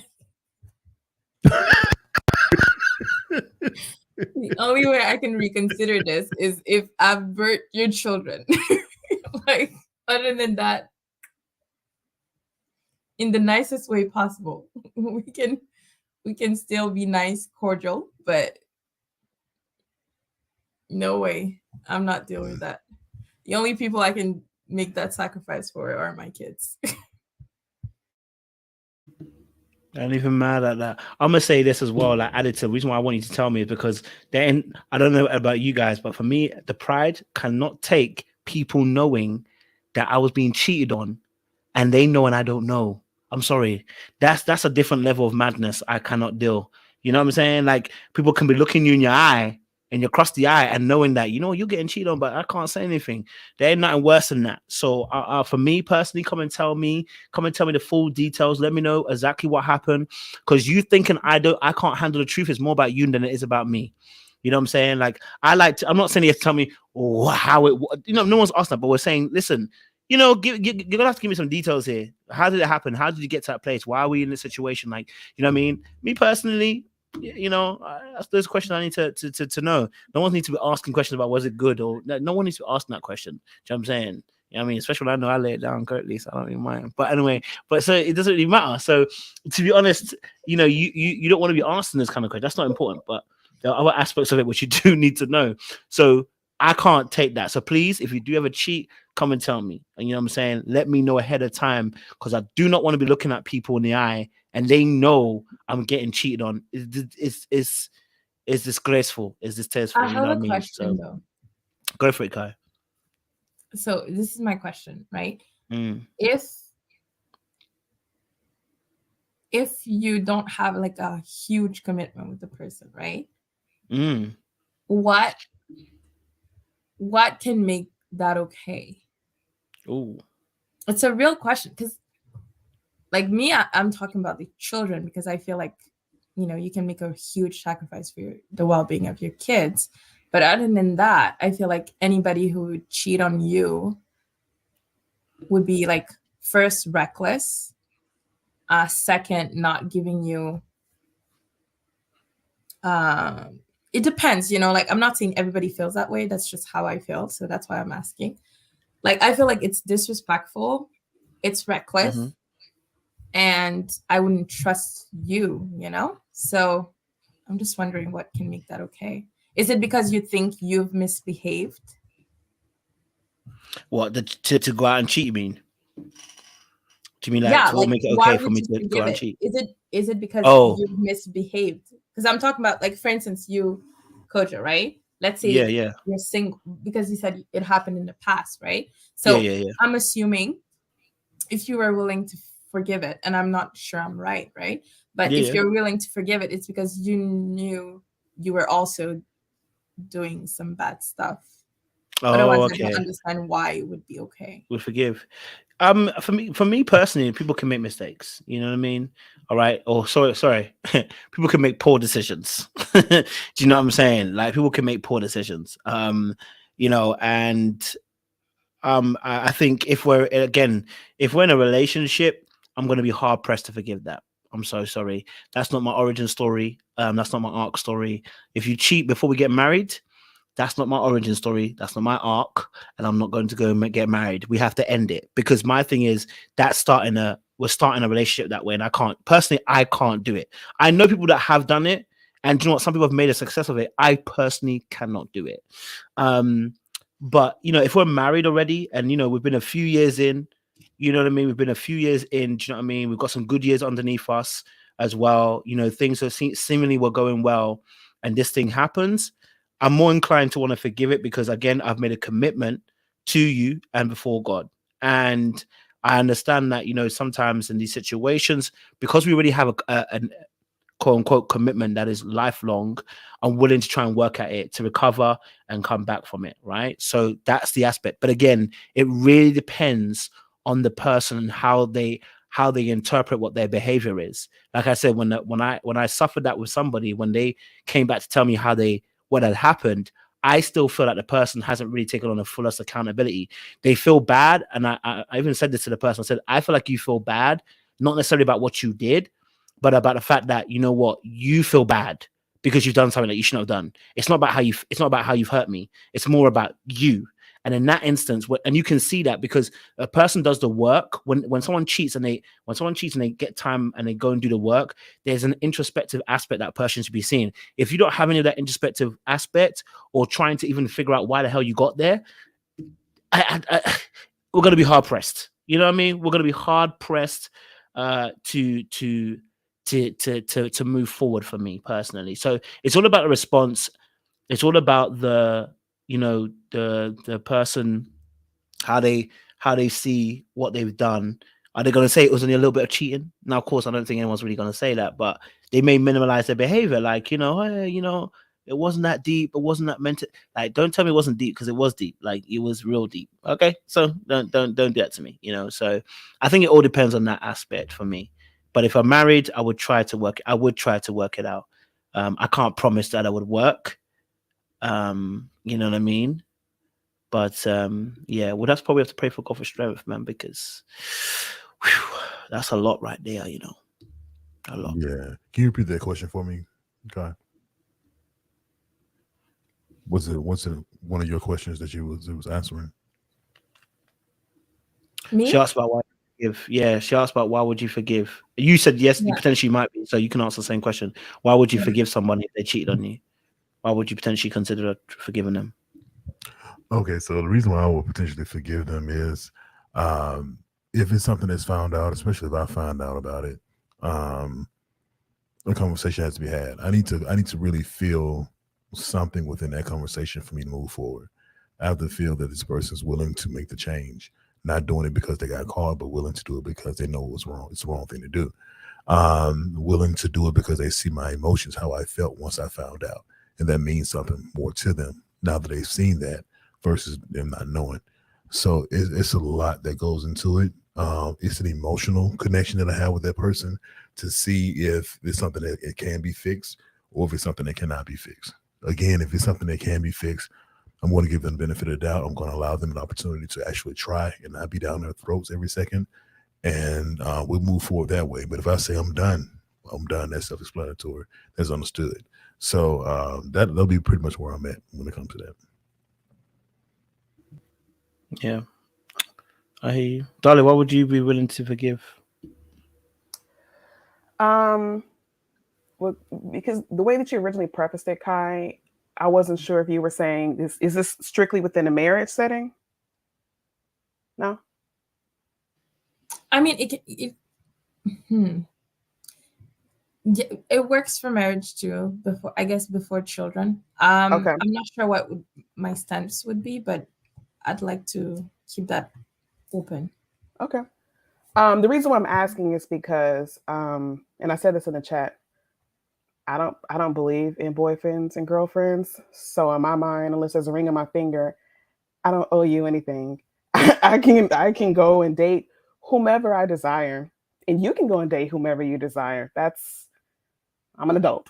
But like once I put the ring on my finger and I make a commitment to you and a vow before God, then I do think that I owe it to my marriage to at least be willing to give the marriage a chance. that much I can promise you. I don't know for sure, just based off of circumstances. I don't know for sure if I can say outright, yes, I'm going to stay with you by your side no matter what. I'm not willing to do that. No, I'm not going to do that. But I can at least, like Kojo, I can at least be willing to give it a God's honest try. That's what I can commit to in that circumstance. I have a quick question. This question is actually for Dahlia. So you said you don't believe in boyfriend and girlfriend. So what do you consider it during the we're together but we're not engaged, we're not married, XYZ phase? Unless you have actually proposed to me, we are courting. And so me and you, we're getting to know one another. I do not expect you to go exclusive with me, be monogamous with me. Don't expect me to do that either. And then we whittle down our choices until me and you are left standing. And if you say, you know what, you the one I want, and I say, yeah, I agree with you. I want you to. And then you give me a ring, and at that point, when you were proposed to me, now we're exclusive. And now we get into the getting to so we can get to marriage. But before then, I'm sorry. Did you say, Dahlia, that for courting, you don't want the person to expect monogamy? Well, yeah, because at that point we're not exclusive. So I mean, I don't mean monogamy in the sense like a sexual sense, because I don't do that before marriage either. I'm just saying that I'm gonna be dating other people. I'm trying to get to know people to see who's gonna be a best fit for me.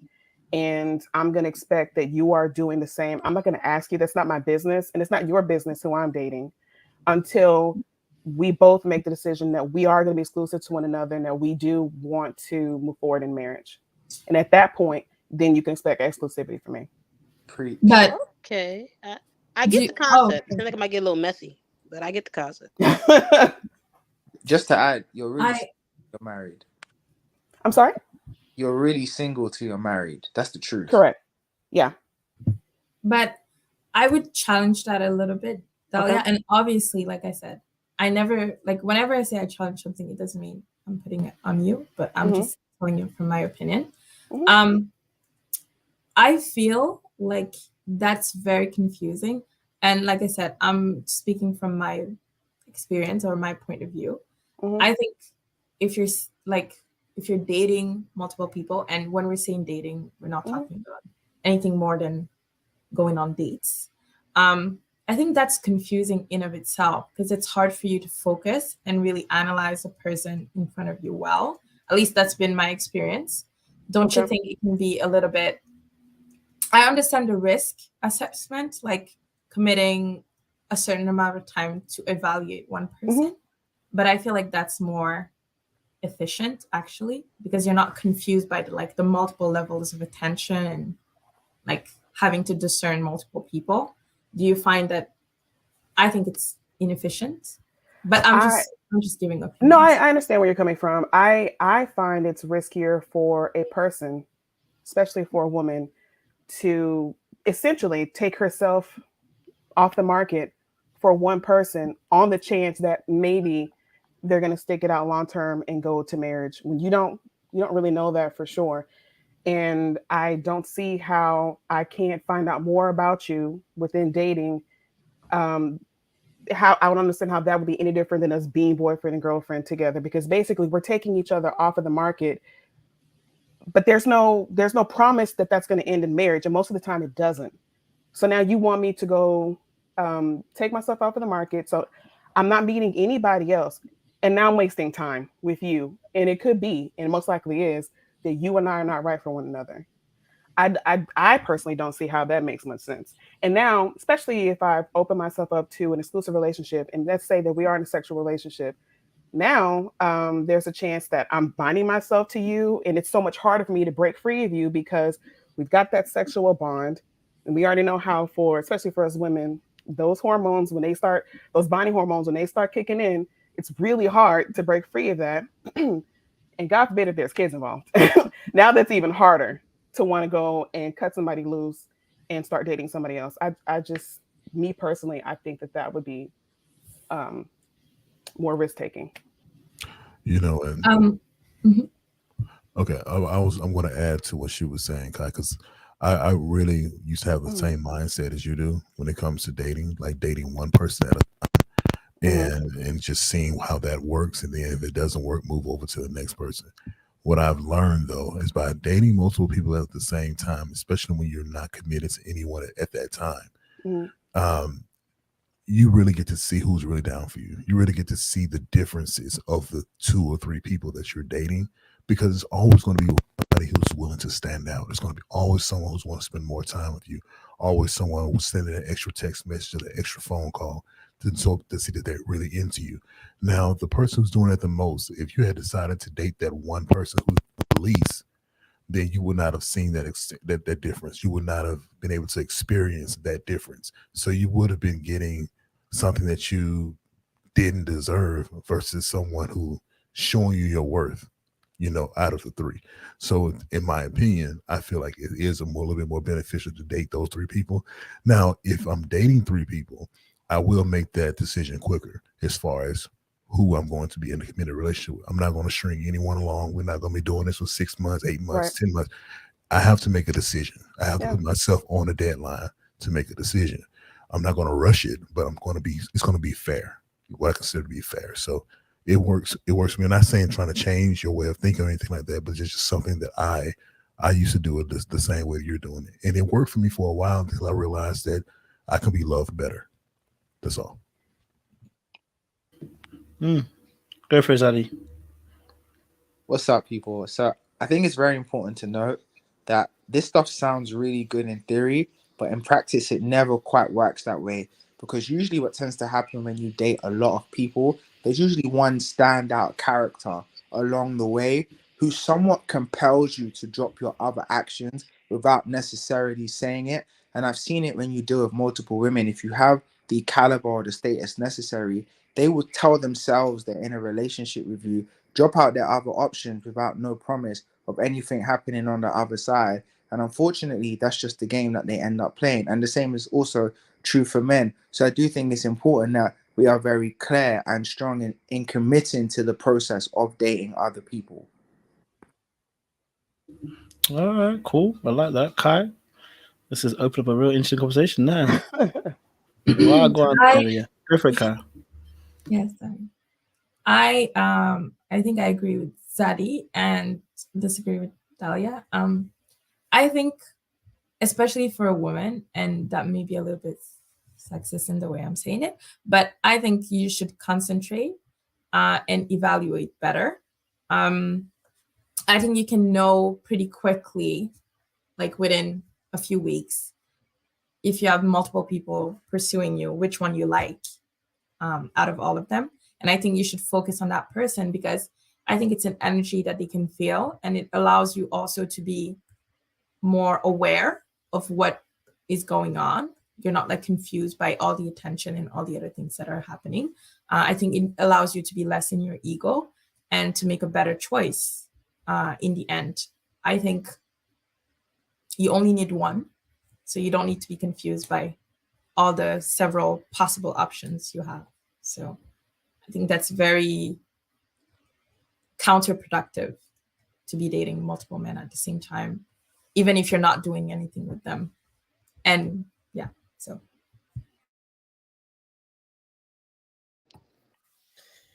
Wait, before you go, Amber, ET was going to go. ET, go for it. I think, so y'all said a lot of stuff, so I'm going to try to be short-winded, not long-winded. First thing, I think that if a woman tells me that she's dating multiple men at one time is a red flag, right? The reason it's a red flag to me is because I think that's the problem with our culture today.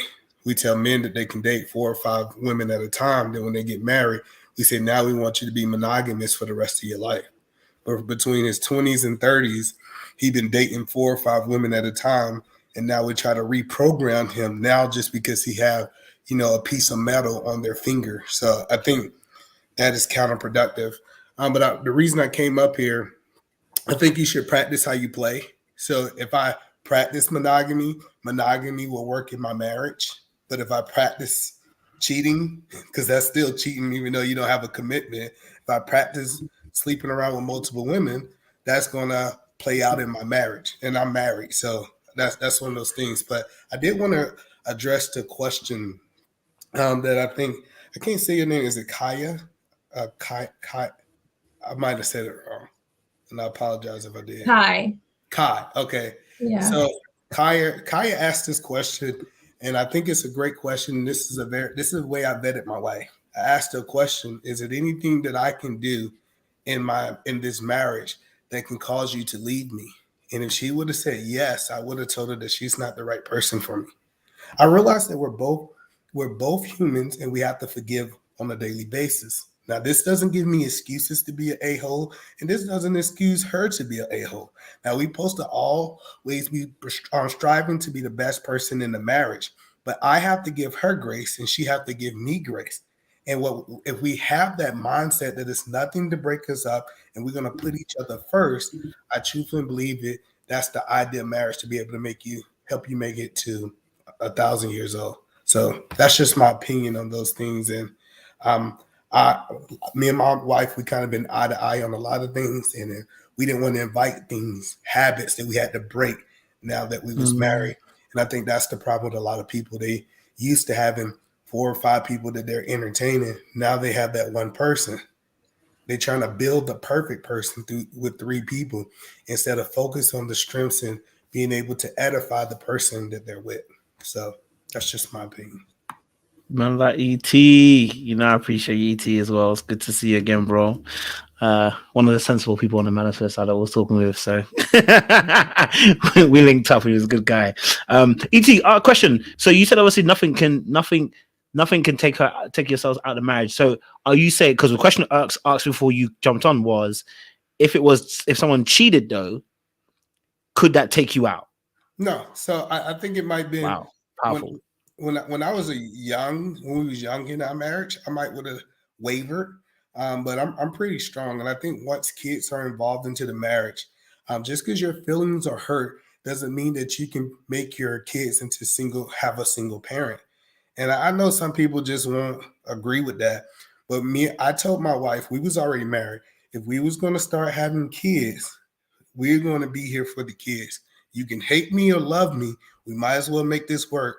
But our kids deserve to have 2 parents. And I know everybody might not agree with that, but I came from a single parent home and I understand the things that I went through, and I never want my child to go through it. So it's a lot of things that it's not deal breakers. I think a lot of people make permanent decisions in temporary moments, and we are type of people that we can break out. Now, thank God I don't think any cheating have happened in our thing, but we want to give people the ability. If I say that it's nothing that she can do to do it, she can be open and tell me the truth. And so many people lie to their partner is because they know that, hey, if I tell you what really happened, if I tell you the moment that I was weak, then you gonna leave me, so I ain't gonna never tell you. This is how you breed liars in marriage. And I truthfully and honestly think if you let them be honest, y'all talk through it, y'all get the therapy y'all need, y'all find a way to work through those things. That's how marriage was done back in the day. And there's a lot of weak people in marriage today. But that's just my opinion. Hey, listen, I'm not even mad at it. I can't do it, but I'm not even mad at it, bro. I'm not even mad at it. I love that response, bro. It's a powerful response. Dahlia, do you want to respond? Because obviously I know we answered the question about the dating aspect. Thank you, ET, but I appreciate it, man. Sure. By the way, I actually really appreciated what you were saying, ET. I think that I disagree with you about the dating part, but as far as the marriage is concerned, I think you're right. I do think that when you give yourself constraints and you say, I'm in this for life, then it's like, okay, well, if I'm in this for life, then you have to reprogram your mind. Like, well, if I'm going to be in it, then I may as well make it a good marriage since I'm in it for life, right? And it forces you to try to do better. I will say, though, that you made a good point as far as giving room for a person to be honest with you so that way it doesn't breed a liar. I personally think that that's good. And also what would be really good is if you see a problem coming down the pipeline, get ahead of it instead of waiting to do the therapy after the problem is already here. Maybe it's like, okay, look, I'm starting to build up some resentment towards you in such and such area, whatever the case may be. Let's go ahead and cut this problem off at the head and just do therapy now. Just let's deal with this now before it actually becomes a real problem. I think there's something to that. Now, as far as the dating is concerned, I just want to clarify here. I never had like a whole roster of people. that never happened. At most, it was like 3 people at a time. I never told them that I was dating other people. I also never asked them if they were dating other people. That's not my business. Again, everybody here is an adult. It's your business what you want to do with yourself. I have not asked commitment of you. You have not asked commitment of me. And so because we are not together, we're not monogamous or exclusive, then there is no cheating. And also, cheating is not taking place because I'm not having sex with any of these people either. I've been very clear and upfront with everybody who I've ever dated. That is reserved for marriage. Period. Period. Dot. Like that's it. So just wanted to clarify those things. As far as the other points that you guys made, I don't really feel the need to justify myself on that. So I'm good. I'm good right there. Do you mind if I just add one note? Sure. So I think the biggest error that a lot of people do in marriage is, so for men, for example, I speak to men a lot. I tell them that your monogamy costs something. So when my wife is like, most people think that we're monogamous because we have a covenant, and that's not how those things work. My monogamy costs something. So to my wife, this might not be for everybody else, but to my wife, I said, if you want me to be monogamous, I need to have unlimited access to your body. And I understand that you're human. I understand that you're going to have days that you don't want to do it. But a lot of cheating in marriage, it comes from sexless marriage. And I know people don't want to talk about it, but if you tell people up front that if you want me to be monogamous, it's going to cost something, they have the choice whether they're going to pay that or not. So that's just my opinion. My brother. My, I'm in alignment with you, sir. But no, but you're absolutely right. And I think, that I think both of us, and I think that's obviously within some context of reason, of course, like you said, unlimited. I think it's what we see in 1 Corinthians 7. Both of us have to be open to that. My body's not mine, it's yours. Your body's not yours, it's mine. So both of us are submitting to that. Do you know what I mean? As the Bible says, do not neglect each other in this area, except for the time when you guys are fasting, and you're here. So yeah, I definitely hear you on that aspect as well. So that's a big thing there as well. I hear that. I think for me, obviously, personally, in terms of like opening the data aspect, I guess maybe I didn't, because I didn't hear I heard it, but I didn't hear the how it plays out. For me, I think dating multiple people, again, I don't personally date multiple people. I may talk to several people and then I narrow it and then I date somebody. So I think for me, because I again, everyone has different definition of dating. Dating for me is going for outings and really trying to get to know this person on a completely deeper level where I'm thinking that this has potential to go somewhere. So for me, I only date one person. I may start by speaking to several people and then I narrow that down quite quickly. Like, okay, you don't have the mindset I need, or you do have the mindset I need, or this is there. So in those aspects, I may have several people when I start, but not towards the end. And I'll be honest with you, I think back in the day, I tried that dating several people, and that just created mayhem for me, man. Do you know what I mean? It created mayhem, and I'll tell you, it created mayhem because what E.T. was saying was he said it briefly. He said you tend to try and build the person that you want in all three. So you tend to try and take the best out of all three and make them one. And it's like, you can't do that because they're three separate people and they have their strengths and their weaknesses. And you have to be willing to take somebody's strength and somebody's weakness along with it. This is me personally, not saying about you, darling, but me personally. And so for me, I realized, okay, dating several people is problematic for me. I could talk to several people and go, I need to work, I need to cancel you out, blah, blah, blah. And then when it comes to dating, let's be serious about where we're going. I want to get to a point. Here's my goals. I want to get engaged. I want to get married. That's me. That's my linear progression I want to get to. Do you have the same thing? Yes, you do. Fantastic. Let's progress in that particular way. All that time while I'm dating you, I'm not trying to look at anybody else personally.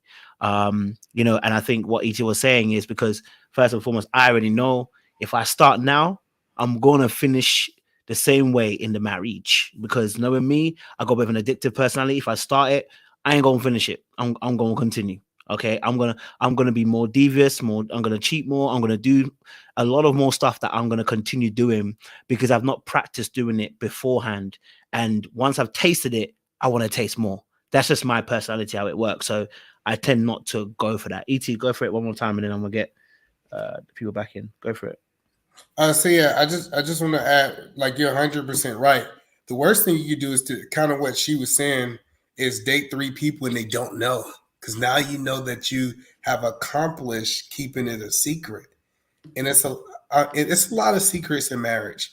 And I just want to add that thing is that you really got to come to the mindset is I'm making a good habit or a bad habit. And if you're on purpose, I run 3 businesses. I don't have time to date 3 people.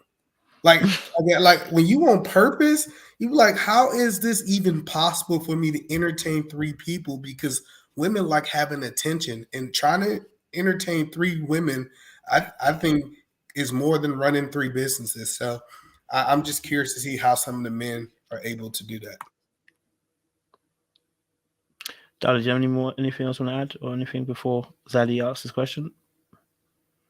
Yeah, very quickly. I just want to point out, I'm not dating anybody. I'm courting people. So it's purely with the intention to marry. And that is something that I am weeding out, is whether or not you're playing with me. Like I'm not just going to be dating around with you and we're just doing whatever. I mean, like I am listening for people like yourself who are speaking with the intention to marry, who are asking me questions in return and wanting to follow up with me and make sure that I am who I say I am and I'm doing what I'm saying that I'm what I'm doing. And it's not just me involved, because I do take marriage very seriously.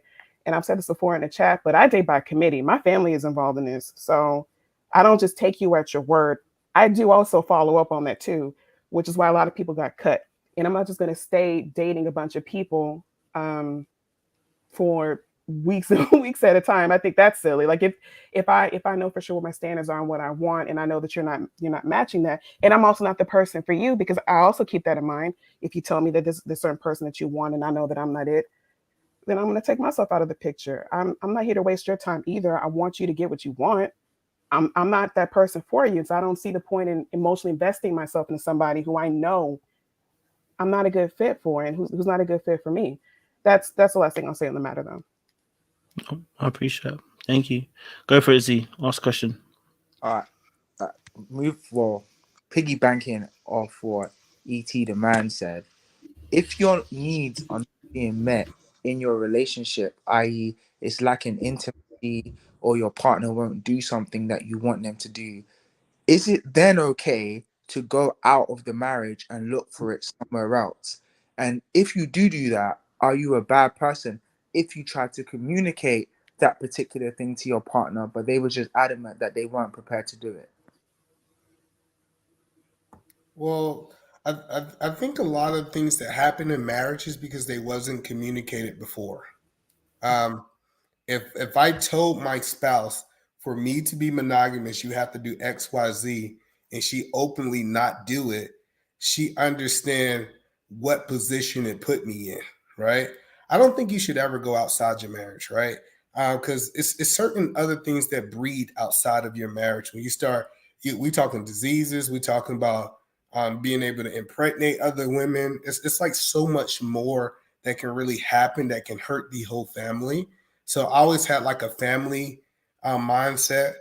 And so I don't think it's a good idea. And I'm not saying to make you a bad person or not, but you should be transparent up front.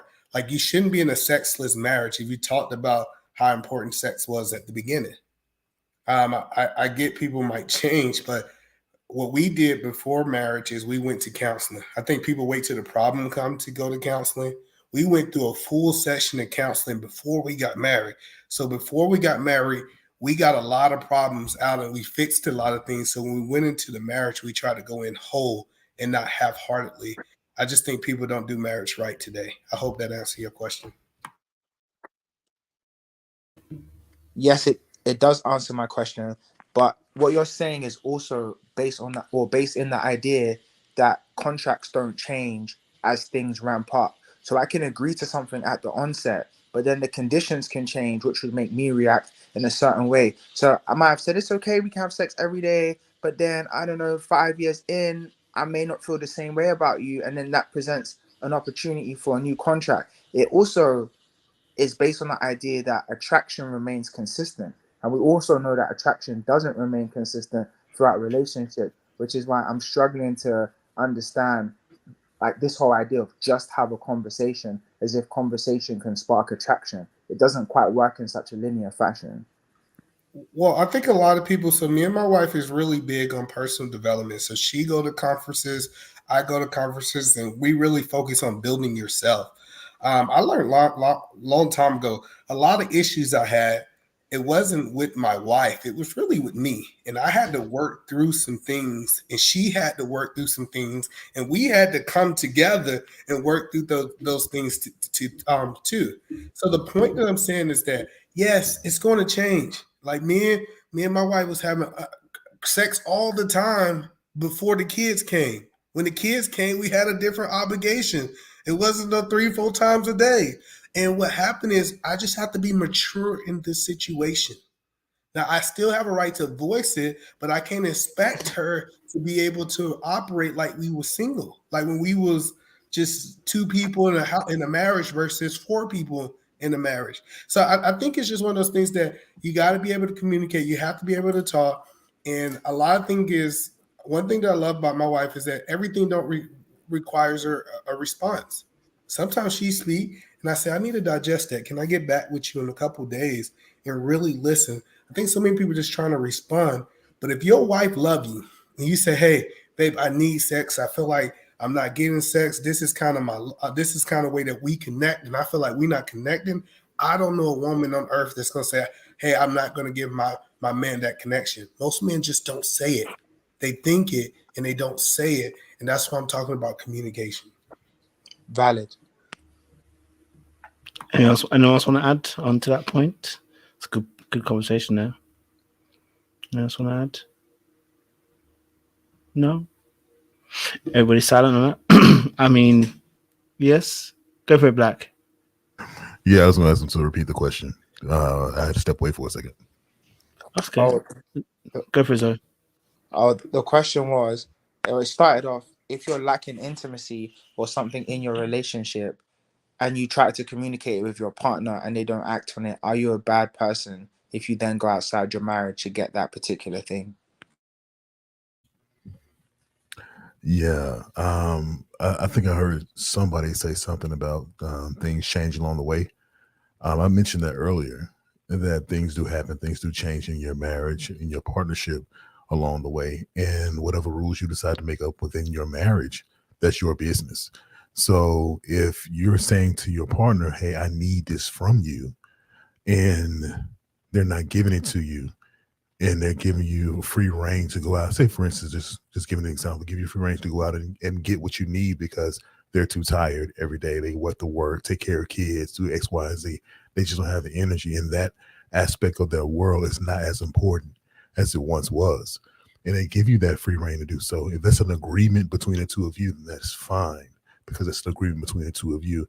Now, if your partner is not doing what you want them to do, and they're still just not doing it, they do understand what it is. But I make that clear when I'm in a dating zone. You know, I make sure that my potential partner, my partner, before we even get to marriage, understands what it is that I want, what it is that I need. And I want to understand what they want and what they need in our union to make sure that I can do this on a consistent basis, right?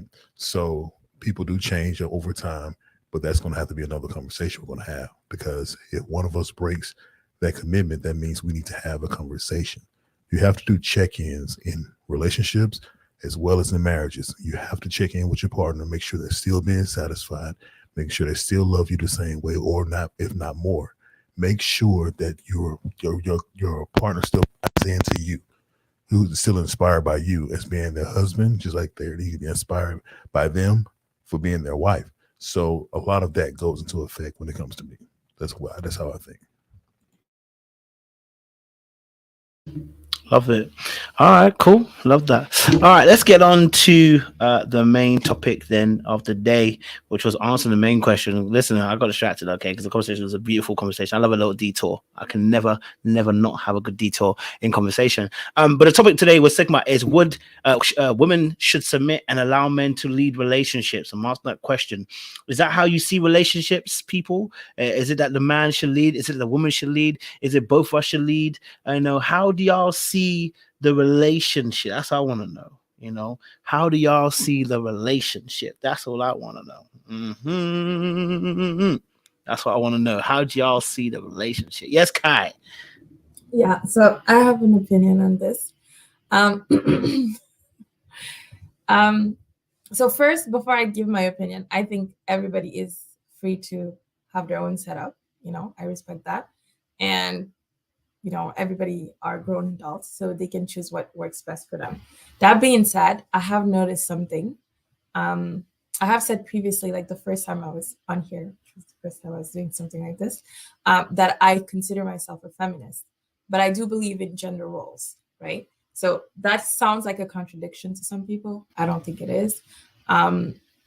So I've noticed, and I firmly believe that men should lead in relationships. The reason why I believe that is I think the family goes further when the man is in the leadership position. I think that's true because I think most women, from my observation, I'm not a statistician, from my observation, most women are fearful of some challenges, and they're like afraid in front of some risk, especially if it can affect the people they love the most. So namely their children, their husband, their family unit. And I think men are more willing to take risks. And I think risk and rewards are on the same trajectory.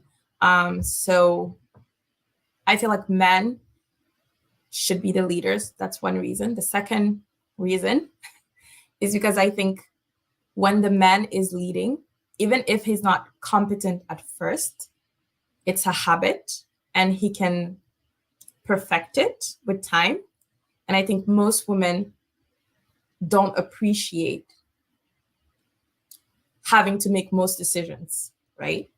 If you look at a general setup where there are children, even if the woman is very ambitious, liberal, hardworking, she tends to be taking care of a lot of things in the home. And if she is taking care of a lot of things and the man defaults on her in decision making, it's a lot of decisions to make by yourself. And I think the woman tends to start holding a grudge on the man. And I think if the man is used to letting his woman lead, he defaults it. And if he's used to leading, he learns to get better and he can go further. So from my opinion, from a lot of different relationships that I've seen in my life, when the man leads, the family goes further, the unit is happier, and the relationship stays together longer. So that's why I think a man should lead. Well, I'm very conservative in my beliefs, so I hope I don't offend anybody. The problem with great leadership. So first of all, the men should lead, the women should submit. Is common. I think it's common sense, but most people don't have common sense. But listen, the problem with submission today, we only talk about the woman submitting, right? As a man, I must be submitted to God for her to submit to me. We're all in a form of submission. It's not a form of weakness, right? It's a lot of men today. They're saying, hey, submit to me, but I'm not submitted to nothing, which is totally different. So when we start talking about submission and we start talking about should a man lead, the great leaders understand delegation. So for example, if my wife is great at finances, I should delegate those tasks to her because that is the best move for the family. I'm not making the best moves from my ego. I'm asking what is the best move to put our family in the best situation. And the problem is a lot of guys get to trying to beat on their chest and they say, hey, I'm the man I'm supposed to handle the finances. You ain't balanced the checkbook in 10 years and your wife is an accountant. Let's delegate. We gave that role to her. Like, people don't understand. God give you a woman that's typically strong in the areas that you're weak in. We typically are opposites. Like me and my wife, all the areas that she's really strong at, those are not my strong things. And the things that I'm really strong at, those was not hers. See, when we came together, it's supposed to be a dream team. People don't want to talk about the dream team. So yes, 100% women should submit, but just because people submit, I think that doesn't mean that you don't listen to your greatest advisor. Like when we start looking at a woman, I understand that my wife, I understand that my wife have wisdom. She have knowledge. She see things. Y'all don't understand. My wife done saved me millions of dollars. I was going to do business just out of me being a businessman. I was going to do business with people. And she said, hey, you know what? I don't think that's a good idea. You know what I said? Let me think about it. And then with wisdom, I said, hey, I'm going to listen to my wife. Now, do I listen to my wife in every decision? No. But I do understand that she is my greatest advisor. But she must be submitted to me, because when I don't listen to her and it doesn't go wrong, and say she was right and I was wrong, and I don't listen to her, she can't throw that in my face because I'm still the leader. So it's this balance, it's this teeter-totter thing, and I don't want to get long-winded.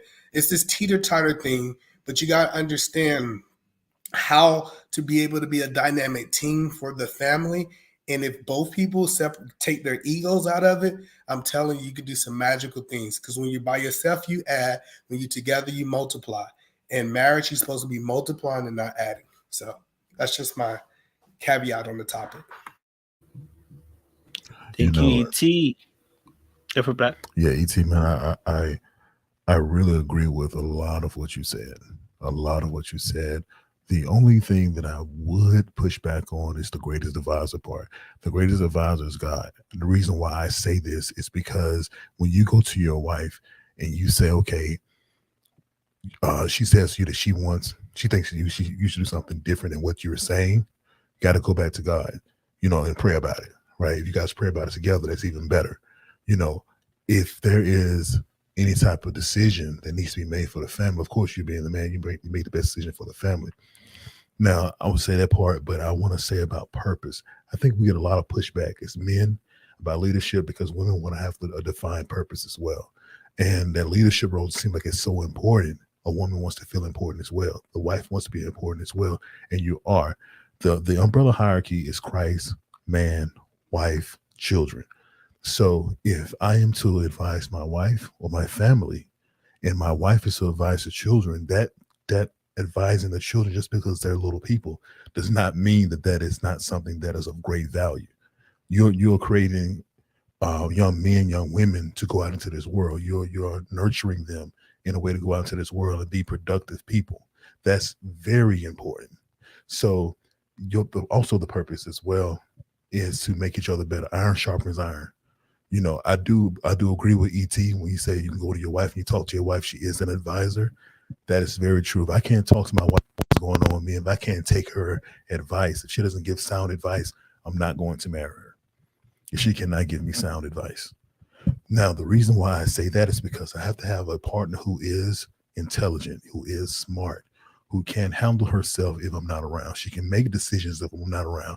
She has leadership qualities, leadership capabilities when I'm not around, because I'm not going to be by her side every step of the way. Just like she's not going to be by my side every step of the way. She has to trust me to make decisions in her absence. That part is important. You have to be able to trust each other through and through in a marriage. And that's just my opinion when it comes to that. So yeah, just my few words on that. I'll let somebody else go. Love that. Go for Amber.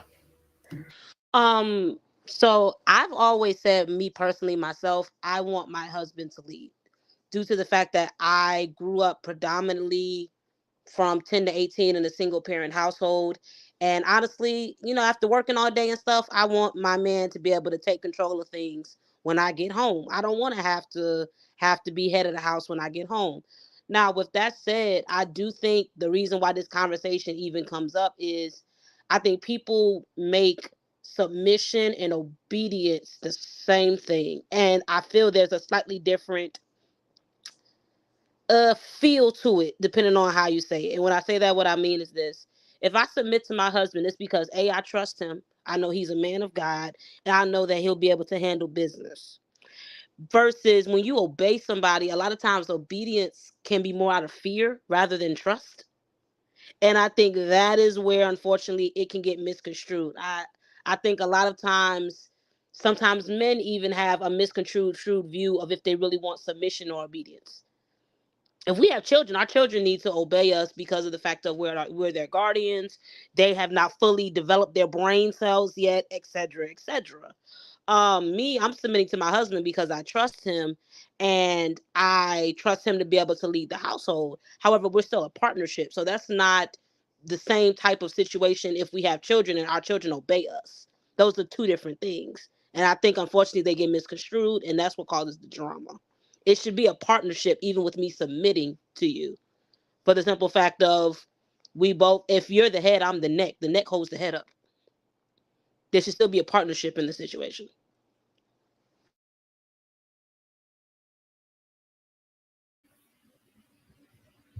I have a question for Edie, or I think it's ET that said, you said like if your woman is better in finances, she could lead in finances, right?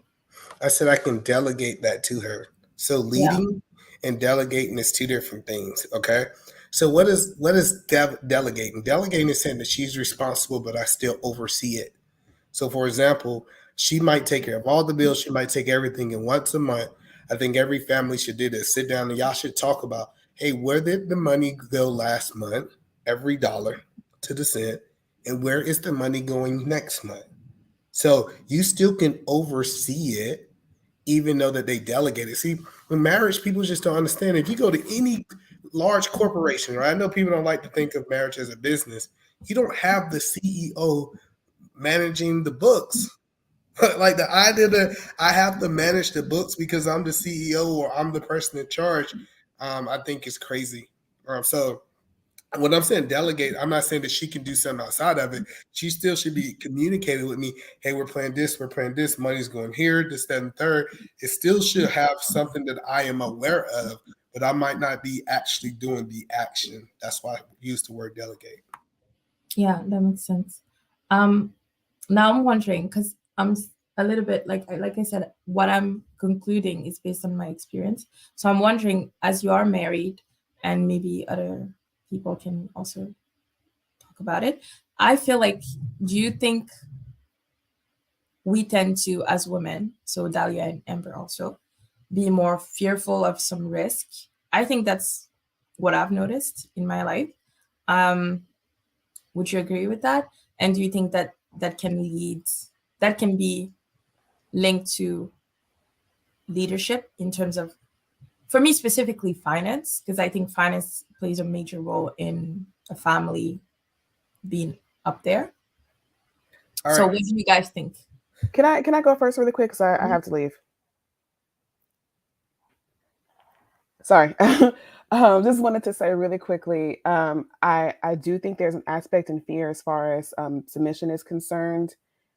And I think the reason why is because, and this relates back to the original question when it comes to submission, I think that I think this conversation really should only be had for people who are Christians, because we're the only ones who are actually required to be submissive to God first before we even get into marriage. If you're not in that space, I don't even know why you're having the conversation. I really don't.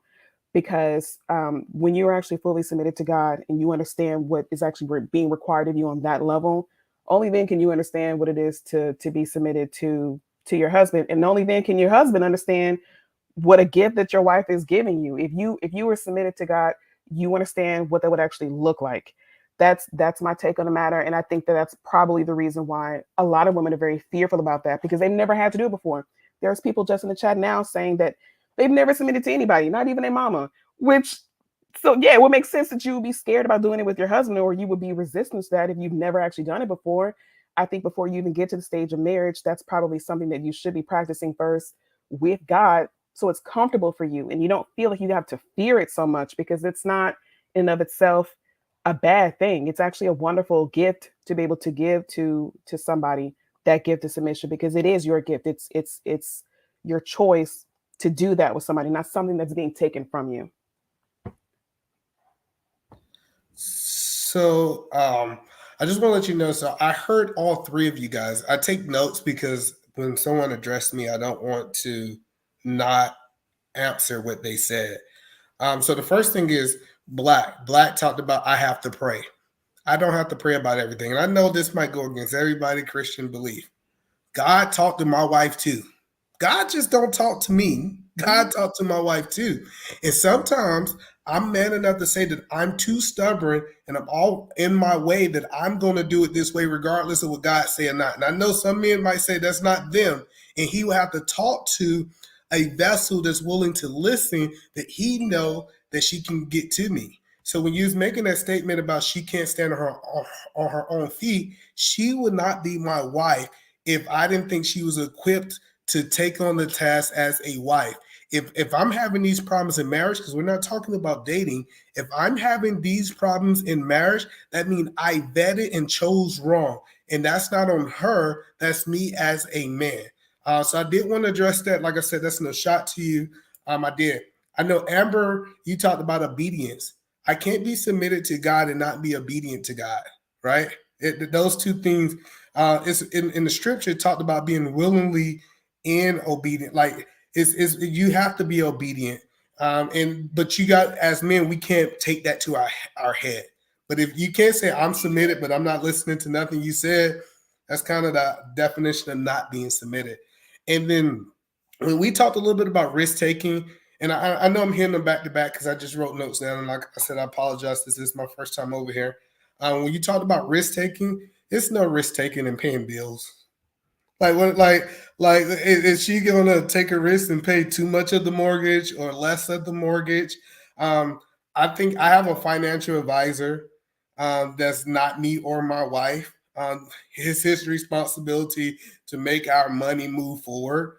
But when I was talking about kind of delegating, I'm talking about most of our bills in 2023 is on auto pay.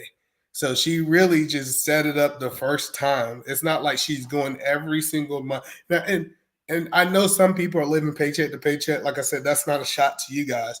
But the money comes in and it comes out. It's not a day-to-day type task for her. It's more of she making sure they don't take more than what they said they was going to take. So it's not really a risk taking when it comes down to finances. I am more aggressive. So me and my wife have 2 investment accounts. I'm very aggressive in mine. It's like we done seen over 10 years, I made a lot more money. But guess what? Last year, I lost a lot of money compared to the last 10 years that I made it. So it's not like her way is right and mine. And we won't know until we're 65. That's when we'll really see who way was right. But what I have learned is multiple ways to get to our destination. And just because she's less a risk taker and I'm more of a risk taker, we both get to the destination. That means that we still accomplish the goal. So I hope that answers y'all guys' questions that y'all guys said. Yeah, I appreciate it. Go for it. Kai, you want to say something quickly? Yeah, bye, Dahlia. And what I meant to say, E.T., just to clarify, so maybe you can go after Black. You can answer it better. I don't mean on a day-to-day basis. Like, I don't mean like accounting and managing like those small things. What I mean is more what you just said there. So when you said you had businesses, that to me means investing in those businesses, right? And if we're a family unit, we're investing our money into whatever venture you want to take it to, whether it's a woman or the man, right? And when I was talking about risk taking, I think most men want to try more things out, like you just said, about being a little bit more risky in terms of like your investment. Now, that's not totally clear for everybody, but I think most of the time when you look at like the majority of men and the majority of women like things to play out like gradually, and the majority of men are willing to like go into like maybe a little bit more of a risk and try to see if they can have a higher reward, right? So I'm not seeing like, when I'm talking about leading, I'm not talking about you not taking into account what the other person is saying, because I think I'm a wise counsel. I think I'm smart. So I'm not saying any other woman like your wife, you wouldn't choose that smart. What I'm saying is men tend to go, let me just try this out and see where it goes, if it can lead us higher, right? While women would want to be more secure because this is our resources we're risking. Well, So no, does that help? it's not our resources. The biggest error that people do is they think the business money is their money. It's not mine. All right. So it's a reason if you're doing things legally, you're supposed to be paying you and your employee. You should be your own employee, right? You shouldn't just be going to the business and saying, let me take a $10,000 withdrawal just because we got it. That's not how business works. So the business is a reason that we give businesses EIN. And I don't want to go too deep in this, but the reason we give this is EIN is because it's its own separate entity. So I can't just go take the money. My wife can't. But me and my wife do agree. I know people don't like using the word allowance, but we have an allowance or we have a paycheck. And so every single month, my business pay me and my business pay my wife. She have a separate account. I don't care what she do with that money. I'm not there to micromanage her. I don't, like I said, it's her money. She can spend it however. It's my money. I can spend it however I want. And then we have a family account that we agree upon, right? Now I have access to her bank account. She have access to my bank account, but we have two different spending accounts, so we know it's no confusion on how much money we have to spend. So the business is totally separate. I'm the CEO of all three businesses. I'm making business moves. Like I said, I'm not just doing crazy things without her. Like I just got such a wise wife, and I know a lot of men can't say that. And it's like one of those things that I want to talk to her about the business more. I'm like, hey, babe, I'm doing this. What do you think? This and third. And sometimes she won't say nothing. And I think that's wisdom. And sometimes she will speak up and she'll say, I think you should pray about it. That means she don't agree, but she ain't going to tell me that she ain't going to agree. She good at that. She's like, I think you should pray about it and see what God say about that. And so my wife really understands how to get me in front of the Lord when she think that I'm not, instead of just saying, nah, that's the biggest mistake of your life. And I know contact clues because I'm a pretty intelligent guy, what she really trying to say. So I think it's a way to be tactfully in marriage, that you're not just trying to cut a person down just because you don't agree with what they're saying. But isn't she letting you lead as the CEO of that business? And isn't she also not, like, she's trusting that you are going to make sound decisions. Obviously you can fail and or succeed, but she's trusting that whatever, like, I understand what you're talking about, the allowance and everything, but she knows you're maybe more comfortable with risk, and she's allowing you to be the CEO of that enterprise, moving the business forward. But we can agree that the business is also an asset for your family, right? Even though you don't take your money into it. So the reason why I'm bringing that up is because I really want you to answer my actual question, meaning, do you think most likely, without we're not attacking women, like I'm a woman, right? So I'm not saying we're less smart or less capable or anything like that. What I am saying is that I've noticed that men are more willing to make risk, and so they can make sometimes the family go further. I think most of the time, actually, because they're more comfortable with that risk. Would you agree in your experience? From what you're talking about your family, I would say yes, but I want your answer. I say no. And I'm very conservative, so I know that might be shocking to people. I think wisdom doesn't have a gender. Wisdom don't have a gender. So it's really hard for me to say that just because I have testicles, I'm going to be more wise than a woman who's been in this. Because it's some women that's really winning in the, like, I have business partners that are women and they are risk takers. You know what I'm saying? When I say they are, like, they have emotionally disconnected them from their business. Like, they make business decisions, and I love them being my business partner. So I just think that wisdom doesn't have a gender. I think the best thing you can do in a marriage is you can find out each other's strength. Hey, if I'm strong at this and my wife is strong at that, we play on each other's strengths and don't play on people's weakness. We always highlight weaknesses, but we never highlight strengths. And so, but you are right. I am the leader in my household. That's how we do it. I'm very conservative. I think I'm a very wise man. I think my wife is a very wise man, and she trusts me. But I think it's ignorant for a man to have a woman that is wiser than him, because women can be wiser than men. That's the truth. And just say, just because I have testicles, I'm going to lead this family into the ground. So in my mind, I just strongly think that you need to have wisdom. It's more, can you go back to wisdom instead of gender? And I think it's just a different take. Very conservative, by the way. I love that point. Go for it, Black. You want to add? Yeah. So, ET, I wanted to come back on what you said about something I said. I think may misheard what I was saying. If that's the case, you know what I'm saying, we'll iron it out now. When I was disagreeing with you about your wife being your greatest advisor, that's why when I said turn to God, I don't mean that you pray about everything. You know what I'm saying? I'm not saying, okay, I want chicken, you want pizza for dinner. Okay, let's pray about it. No, I'm not saying that. I'm saying if there's a situation where you are uneasy about a decision that you're making inside a household, where you go to your wife for her advice on the situation and she gives you that feedback and you're still on the fence about it, that's what I'm talking about, praying about it together. That's what I'm going with that. And when you said as far as a woman who can't stand on her own, she got to be able to stand on her own before we can think about getting married. You know, I mean, I don't even want to court you if I can't feel that you stand on your own. I've let women go because they've come to me and asked me to help them pay a phone bill by the second date. You know, I just can't do that. You know what I'm saying? Get me to a point where I want to do these things for you. The second date is not going to happen like that. So I'm with you. Like I'm agreeing with pretty much, like I say, everything you're saying. It's just that advisor piece. That's the only thing I'll do. I'm not saying you're wrong. I'm not saying I'm right.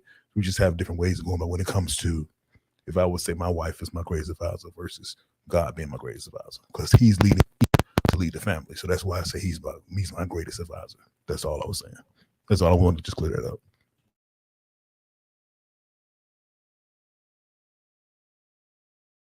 I know, Amber. You can go, Amber, and I'll go after you. Okay, so I'm gonna say this, and I'm actually gotta go because, like I said, I got to train in the morning.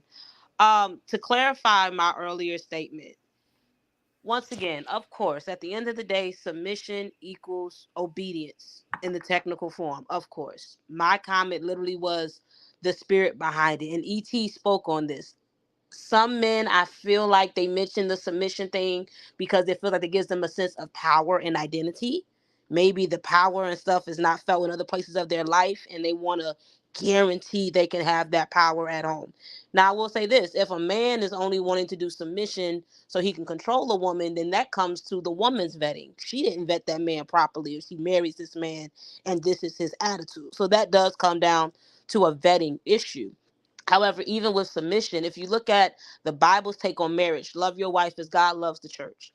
Those that were closest to God in the Bible, and we could speak those that were closest to God when it came to Old Testament God, or even if you want to go New Testament with close to Jesus, they had conversations with God. It was not one-sided. It was not God just speaking to them. They get say, God cannot speak. God like, yeah, say what you got to say. Of course, God had the final say because he's God, but he let them say their piece. It wasn't a one-sided thing. It needs to be a flow of partnership, a flow of communication, even with the submission of it. And I love what you said about your wife, ET. Like, you know what? Pray about it. That's a smart move. Like, you know what? I ain't gonna tell you that ain't the hottest thing. God got that. I'm gonna let God tell you that it helps keep down confusion. Your wife should teach some classes. I'll be the first one to sign up. I'll be like, look, break us off this knowledge. We need it, okay? But I really think it comes down to the spirit behind it, and it comes down to proper vetting. That's why I don't 100% disagree with Dahlia with the multiple dating. I do think at some point you need to narrow that bad boy down. If not, how you gonna go from dating a bunch of people to engaged and it be an easy transition? That ain't gonna be an easy transition. But you do have to vet properly. See them in all seasons, see what the thought process really is. Make sure they actually are a Christian man, because a true believer will understand that with power comes responsibility and care. He will not take it and run with it. If he takes it and run with it, then that's the issue he has with himself and probably the issue he has with God. That's all I got to say. That is my benediction, because like I said, I have a train in the morning, so I have to go. But I will see everyone later. Bye-bye. Love that point, man.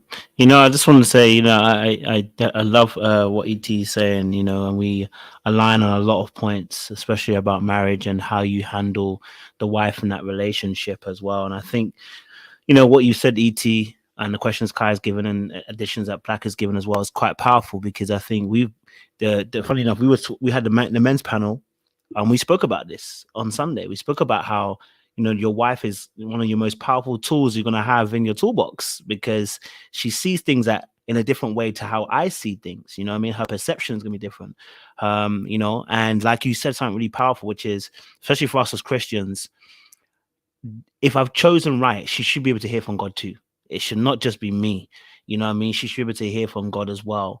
You know, and has her own relationship with God, which means she's gonna hear some stuff. Okay. And a wise woman knows how to deliver the information package so that the husband can also be like, you know what? Yeah, you know what? Yeah, I'm gonna argue with you, but if I do, I know I'm gonna miss what you're saying. So, you know, I think that's such a powerful thing, because what you spoke about was obviously she knows how to speak to you in that moment. You know, she might tell you, hey, look, you know what, the Lord, go pray about it. It's her way of it's her way of being respectful and showing you that she still disagrees, but being agreeable. And I think myself and Sean were talking about this just the other day. We said some women have got it. When they disagree with you, they're still agreeable. So they know how to disagree with you, bring it up to you, and present it to you. They disagree, but it's still agreeable. What I mean by that is, like, it's not a contentious combat. And that doesn't mean that there isn't going to be arguments that are going to happen. Of course, there are going to be arguments. We're going to go back and forth at times and stuff like that. But the majority of the way you handle when you disagree isn't one of combat. It is one of, hey, look, I see you seeing this. I see this. Just, you know, and it's a way that's presented. So I love that point as well. And I think that's a powerful point to bring up, you know, and I think a lot more people should look at when it comes to marriage. We are a union, and, you know, I should see you as somebody who is valuable and has valuable insights as well. So I love those points, ET, you know, love those points. Yeah. Kai, were you going to say something? No? ET, sorry, you want to respond to what they were saying, everyone? Yeah, I just think it comes down to, I think one thing my wife told me, and I remember we had a disagreement on something, right? And she said, I'm going to the Father, right? And in that moment, I felt it in my heart, because I think a lot of women just don't understand that you have the right. If I'm submitted, I'm not talking about men that's not submitted to God or God. But if I'm submitted to God and you go to the person that I'm submitted to, he can correct me too. It's not all about her correcting me. Sometimes she prayed about something and I came and I'm like, man, you know, I was wrong. I apologize. You know, please, you know, forgive me, because God corrected me on some of those things. It's just one of those things that I tell people this, for people that's married, don't quit before the miracle happens. Right? Mm. You know, you're two separate lives coming together. That first 5 years or the first 3 years, yes, it's going to be hard. It's going to be tough, because you had a single life, they had a single life, and you merging that together. I think a lot of people quit before the miracle happened in their marriage. And I talk to divorcees all the time, and a lot of people regret leaving. They said, if I would have just been patient enough to make it through that, I think it can happen. So no shot to nobody else, but I just think that, man, I love having a wife. I really believe that you can't even compete. Like, no shot against single people, but you can't. It's two of us versus you. You can't compete against me. And I just think we're a dynamic team. So that's just how I look at it. Man, I absolutely love that. I love that, because this is how all men should feel when they get married. You feel Bro, me? for real. You're supposed to be like engulfed in that love, man. You know what I'm saying? So that's dope. I love it. I love it. Perfect. I think it's so nice to hear you talk so nicely about your wife, especially with everything that people say in the internet. What I want to clarify also is, I think I've pretty much clarified it, but I just want to say it again. I don't think, to me, talking about submission, that's why I said, even I preface it, everybody has their own style. But even in submission, if I got married, I don't think that means I shouldn't be able to say anything that I think. I shouldn't be able to provide my opinions. I think my opinions are valid. I think sometimes I can be more right than the man I would be with. But I do truly believe that there's something about allowing the men you choose that has been proven to you that you've decided you can follow, allowing him to make the final decisions and to readjust and to learn himself, and to learn to lead, to make mistakes, see how he deals with it, and you two like moving forward. I think there's really value to that. I truly believe it 100%. And I think it does lead you to even a stronger unit. I don't know if I'm right, but that's really my intimate conviction. And I don't think that dims in any way my abilities, as long as I've chosen somebody who does respect me and knows how to handle me with care.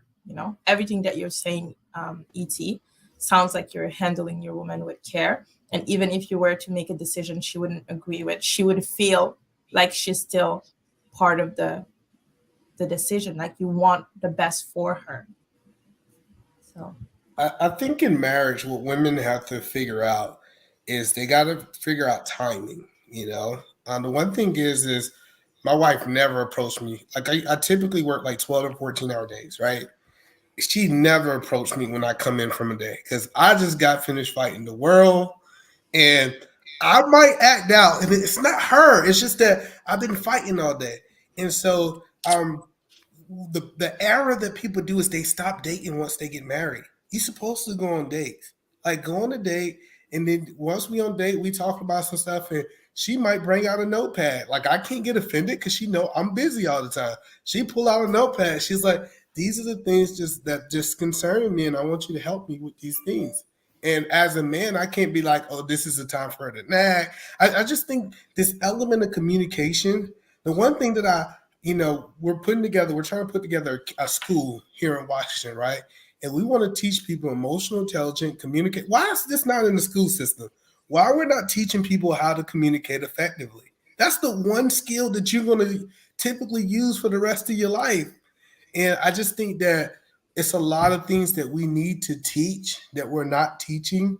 And then once we get into marriage, we just show the breakdown of communication because most people have a communication problem when they're married. That's why they get divorced. So just got to communicate.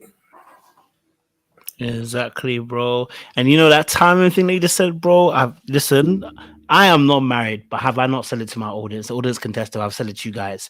Choose the right time to talk to a man, because a man's a man at the end of the day.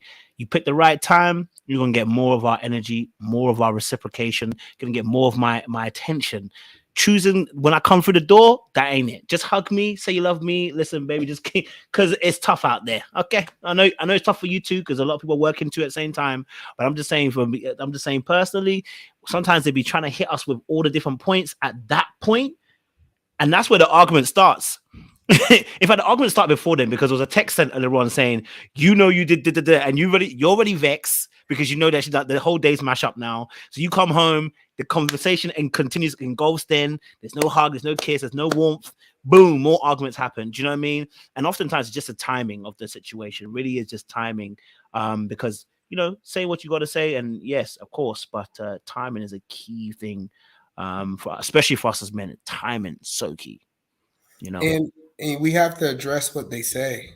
Like I know for a fact the conversation is coming. Listen, I have a sink upstairs that I posted a snake about a week and a half ago, and I know it's coming. I know it's like, so I think, man, we got to have this ticking bomb in our head. Like this need to get done before this happens. Because the one thing women don't like is to be dismissed. They don't want to cry. They don't want to cry their heart out to you and you just miss it. You got to find a way. Like, I'm going to do it. Like, I might even send a text message. Hey, you know what? Do you know what it means to a woman if you send a text message say, hey, you know that sink you've been asking me about? I'm gonna make sure I get to that Thursday. She's like, what? He hurt me. Like it's just little things in marriages that goes a lot of ways. So it's not just if she's talking to you, listen, and then try to address her concerns. Now it's not gonna happen overnight, but if she see that you're moving toward that way, I think that she appreciate it. So I have a question. So we've addressed like the question, women should submit, allow men to lead relationship. When do you think as men a man shouldn't lead the relationship? Do you think there's an answer to that? I think you always leading. I'm just so traditional. I know a lot of people don't. It's a reason that I pay for dates. Like I start off leading. You know what I'm saying? And I know that a lot of people say, "Hey, we supposed to go Dutch and we live in an equal come." Like my wife, they ain't saying that around here. They ain't saying that around here, cuz. I'm just telling people, it's like I was leading from the beginning. Like she knew I was leading. Like I just think you always lead it. Now, is this such thing as like toxic leadership? Yeah, I think I was toxic at some point, to be honest. You know what I'm saying? Because my wife got me right after the military. So leading in the military was like, hey, Kojak, you heard me. Hey, I told you to do X, Y, Z. When you get married, you can't do that. You know what I'm saying? So I think it's one of those things that you figuring each other out. It's some of those things that one thing that men can do better, in my opinion, give her a compliment before you ask her to do something.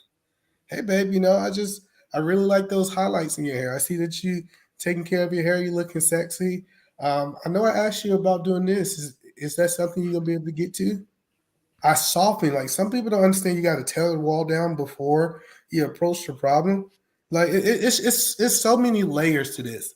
And I think so many people, when I tell people to figure this out, because some men, they say, most men don't understand. If you figure this out in your relationship, man, you'll do amazing in your business. Like these same principles, I take over to my business and I communicate with my business partners the same way. Now, of course, some people I might have to be more direct than others, but it's just those things that you got to really understand is that this is a skill that's worth mastering. If it's worth getting good at, get good at it. And if you have the mindset that we're going to be here forever, it makes sense for you to go ahead and master it. So I hear you on that, bro. I think men never stop leading, to be honest. And even when women say they want to lead, they get tired and they want us to lead again. So personally, I think we're always leading. I don't think there's a time we stop leading. And I think it goes back onto what you said, which is about the delegation, the difference between that and leadership. But yeah, personally, I think men should always be leading. And that doesn't always look like I'm the overt leader. Sometimes it means taking a back step. Sometimes sometimes it means, you know what, letting someone else handle the situation because, like you said, it's a particular set of skills. She may have a better set of skills or someone else can do it better than me. I don't always have to be up front and in the face of the particular action, but even when you mentioned about that first date, because listen, I always say it, that first date that you paying. A lot of these ladies are not trying to have anybody else pay. So I don't want to hear that conversation about he doesn't lead me when the first date, you don't want to hear nothing else apart from me paying. So that sets a tone. For me, that's why we pay on the first date, because a man's supposed to set the tone, set the pace, show you that he wants to take care of you. Do you know what I mean? So yeah, I'm gonna say that. So, go for it, bro. And the best thing that my first sergeant told me, right? I remember I was talking to my first sergeant and we was talking about some stuff about soldiers. He said, if you fail to lead them, they will leave you. If you fail to lead them, you will leave you. And so when I say that we're always leading, is because women are naturally designed to follow. I know a lot of people don't like it, but they're naturally designed to follow. And if they don't have nothing to follow, they typically try to find another leader. And people look at it as a bad thing. I just say with great leadership comes great responsibility. And I feel like I'm okay with holding that on my shoulders because pressure is for shoulders and not for hips. Bro, love it. Go for it, guy. Yeah, so I hear you guys, but you put yourselves into the answer. My question is more, do you think there's any circumstance where the men should lead? Because everything that you're talking about, I agree with. However, there are men that don't pay for dates in the beginning. There are men that act differently. Even E.T. was saying at some point he was toxic in some ways because of the army. Do you think there's any circumstances under which a man shouldn't lead, or would you stand on your answer right now, even if it's not talking about you or the men, that you know that a man should always lead in the relationship? Yeah, so I feel like if a man can't lead, he shouldn't be in a relationship. That might be the time that he need to work on himself. Because so when I say that men's supposed to lead, I didn't make this rule up. God did. Like this idea that this is not my rule. I'm just following what he had put into place. And so the thing is if a man is not leading, he said that he can't, this might be some time that, and this is before marriage, because I'm not saying he should leave his marriage. I want to make sure I'm being transparent. But this might be some time that he needs to focus on where that at, because most of the time if you say not leave, it's a fear problem. Like it's something inside of him showing him that he's not. And we was designed to be men of valor. We was men that lead. And so many people got to understand that that's what you was designed for. So I don't think you can change your gender. I don't think you can change being a leader. So that's just my take on it. Go for it, Kai. You were going to ask? I was going to ask you 3 of the main attributes of an excellent leader. DT, go for it. First thing is compassion for the people that you're leading, right? Also have an ability to understand that not having ego. I think so many people have ego when it comes down to leadership, and that's what make the toxic leader. I had a lot of ego. And you got to remember, if you get married at 24, it's going to be some ego there. Like this idea that we supposed to get married and we supposed to be who we supposed to be at 35, that's not going to happen. So all these things, and this is why I say don't leave until the miracle happen, is because first you want to not have ego. You want to be compassionate for the people that you're leading. And the third thing I want you to do is I want you to stand on what you believe.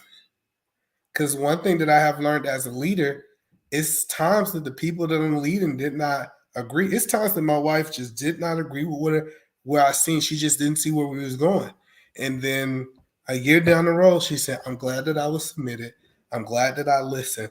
I'm glad that I stepped out of our way so our family can get to where we at. So I think you got to stand on your square, be compassionate of the people you're leading, and you got to cut out ego. So I think it's a lot of things with being from a leadership, but I think those are 3 things that you can capture really quickly to start going at least in the right direction. I mean, you said my points, but I would say if it's for me, I would say number 1, vision is the first thing for me as leadership is vision, having the foresight or being able to be at least creative enough to see something ahead of yourself that you're willing to be dedicated to follow after. 2, a good leader for me is principled. So he has principles that he follows. These are the guidelines that he's willing to follow that keeps him safe, but also keeps those who follow him safe, because they know this is a set procedure of behaviors that he will always produce, or these are the kind of rules that he'll always follow after. And I think the third one is in alignment with what he said about compassion. I would say love, which is on the similar line as well, because you know, when you're leading people, you have to have an aspect of love for those people. And that love, it goes what we talk about even biblically when we talk about a man loving his wife. That's that leadership there as well, because he loves her unto death if need to be. So for me, leadership looks in those particular 3 formats and those aspects. Yeah. And I don't know how I forgot this one, but like my number 1, and I don't know how it slipped my mind, is integrity. Like Ooh. A leader has to have integrity. Because it's not about what you do when people are watching. It's about when nobody's watching what you truly do. So integrity is like my number 1, but I don't know why I forgot it. But integrity is important too. Well, you didn't forget for long, sir. Don't worry about it. You're good food around, you're good people's around here. So yeah, to be honest. And like everything you're saying, ET is very similar to what we said on Sunday. And it's so powerful. And I think, honestly, I think it is a Christ element, if I'm honest with you. I think because that's where we get our foundation from, you know. So I think when you have that foundation, and this is nothing to anybody else who is not of a particular faith, but for us as Christians specifically, our foundational points are pretty much the same when it comes to how we are supposed to lead our life, how we're supposed to lead, even how we look at our wives, and and how we look at our partners. Everything you've kind of said here is what we kind of said on Sunday, and it's because, again, the Spirit is one, and so the Spirit kind of gives those similar answers, because that's the foundation of how Christ was to lead in his particular relationship and his marriage with us as his bride. So yeah, bro, I love the points you brought today. Kat, we hope we get to see you some more on this channel. You guys know I met him on the other side of the internet, and we was tussling the other people, bro. It was wild, bro, that day that we was tussling. And you never know who you're gonna see and who you're gonna meet when you go to a different place. So obviously, bro, it's good to see you here and just spitting gems, so you're duly welcome here whenever you want, bro. Come whenever. Hopefully we can see you on Sunday for the men's panel. It'll be good to get your opinion and your thoughts as well, to help us through those different topics that we'll be going through, but yes, go for it, ET, go for it. I'm gonna say it was a pleasure. This is the first time I have been on the internet and heard complete thoughts. This has truthfully been good. Because on the other side of the internet, you say two words, they try to interpret the rest of your sentence. Excuse me. So I really enjoyed being over here. I think this is just a conversation we really need to start having, right? Because we're better together than separate. I don't know whoever told that lie that it's just we're better. So I really enjoyed it. It's crazy because the first time we'll talk about that later. The first time I saw you, and I was like, let me go check out his channel because I wanted to be curious. So this is my first time, and it was a pleasure being over here to be able to have dialogue with people that are emotionally mature and able to not get offended, because getting offended is a choice. I know people don't know that, but you choose to get offended. And I think this was an outstanding conversation, and I would definitely love to have more conversations like this. Love ET. Kai, thank you too, man. Oh, go for it, Black. Go for it. And I'll ET. I see you're in the ATL, man. So what part are you in? What part are you in? I'm from Atlanta. Okay. I'm in the state of Washington now. You represent you, boy. I'm telling you. Yeah, you really represent. So yeah, I'm from Atlanta, but I stay in Washington State now. So okay, I got you. A long ways from home. The military brought me here, so got you. I found my wife and fell in love, and she wanted to stay. So okay. So, no way, sir. Sensible man. Yeah, I'm in Atlanta right now, so that's why when I saw everything in the back, I was like, okay, he might be here too. So. Well, Black, I travel for business to Atlanta at least twice a month. Oh, okay, wow. So we definitely should do lunch, man. Yeah, man, I'm down. So. I mean, I'm in the UK, but if you want to do lunch as well, guys, you can fly me out if you want. We'll zoom you in. We'll zoom you in. We'll zoom you in. You'll zoom me in. Hey, actually, it's funny you said that because we're planning a trip out to the UK. Shout me. London for 3 weeks. So I don't know how far you are, but I definitely shoot you some info. London's my playground. I grew up there, so I'm in Birmingham now, which is about 2 hours from London. But London is an easy get. It's an easy get. So if you tell me you're down, I'll come through and say hello, man. It's not a problem at all. You just shout me. Yeah. And if I'm in Washington, because I'm meant to be coming in August time, we're trying to figure out the dates. But you come to Washington State? Yeah, we came there last. I came DC. I came DC last year, so we're gonna try and do DC again, and then we're gonna do probably Atlanta and Houston. So, all right. So I'm in Washington State. So Washington DC. Oh, Washington State is two different places. Okay. See, I didn't even know that. I didn't even know that. So Washington State is above California. It's on the other side of the United States. Okay, yeah. You're gonna have to figure that out, okay? Because so I'm in a lot of different cities. So if you ever come to America, just let me know because I'm pretty sure I'm a flight away. I'm always a flight away from you. I love that. I'll definitely shout you there when I'm down. So, but we'll talk before then anyway. So it's not a problem at all.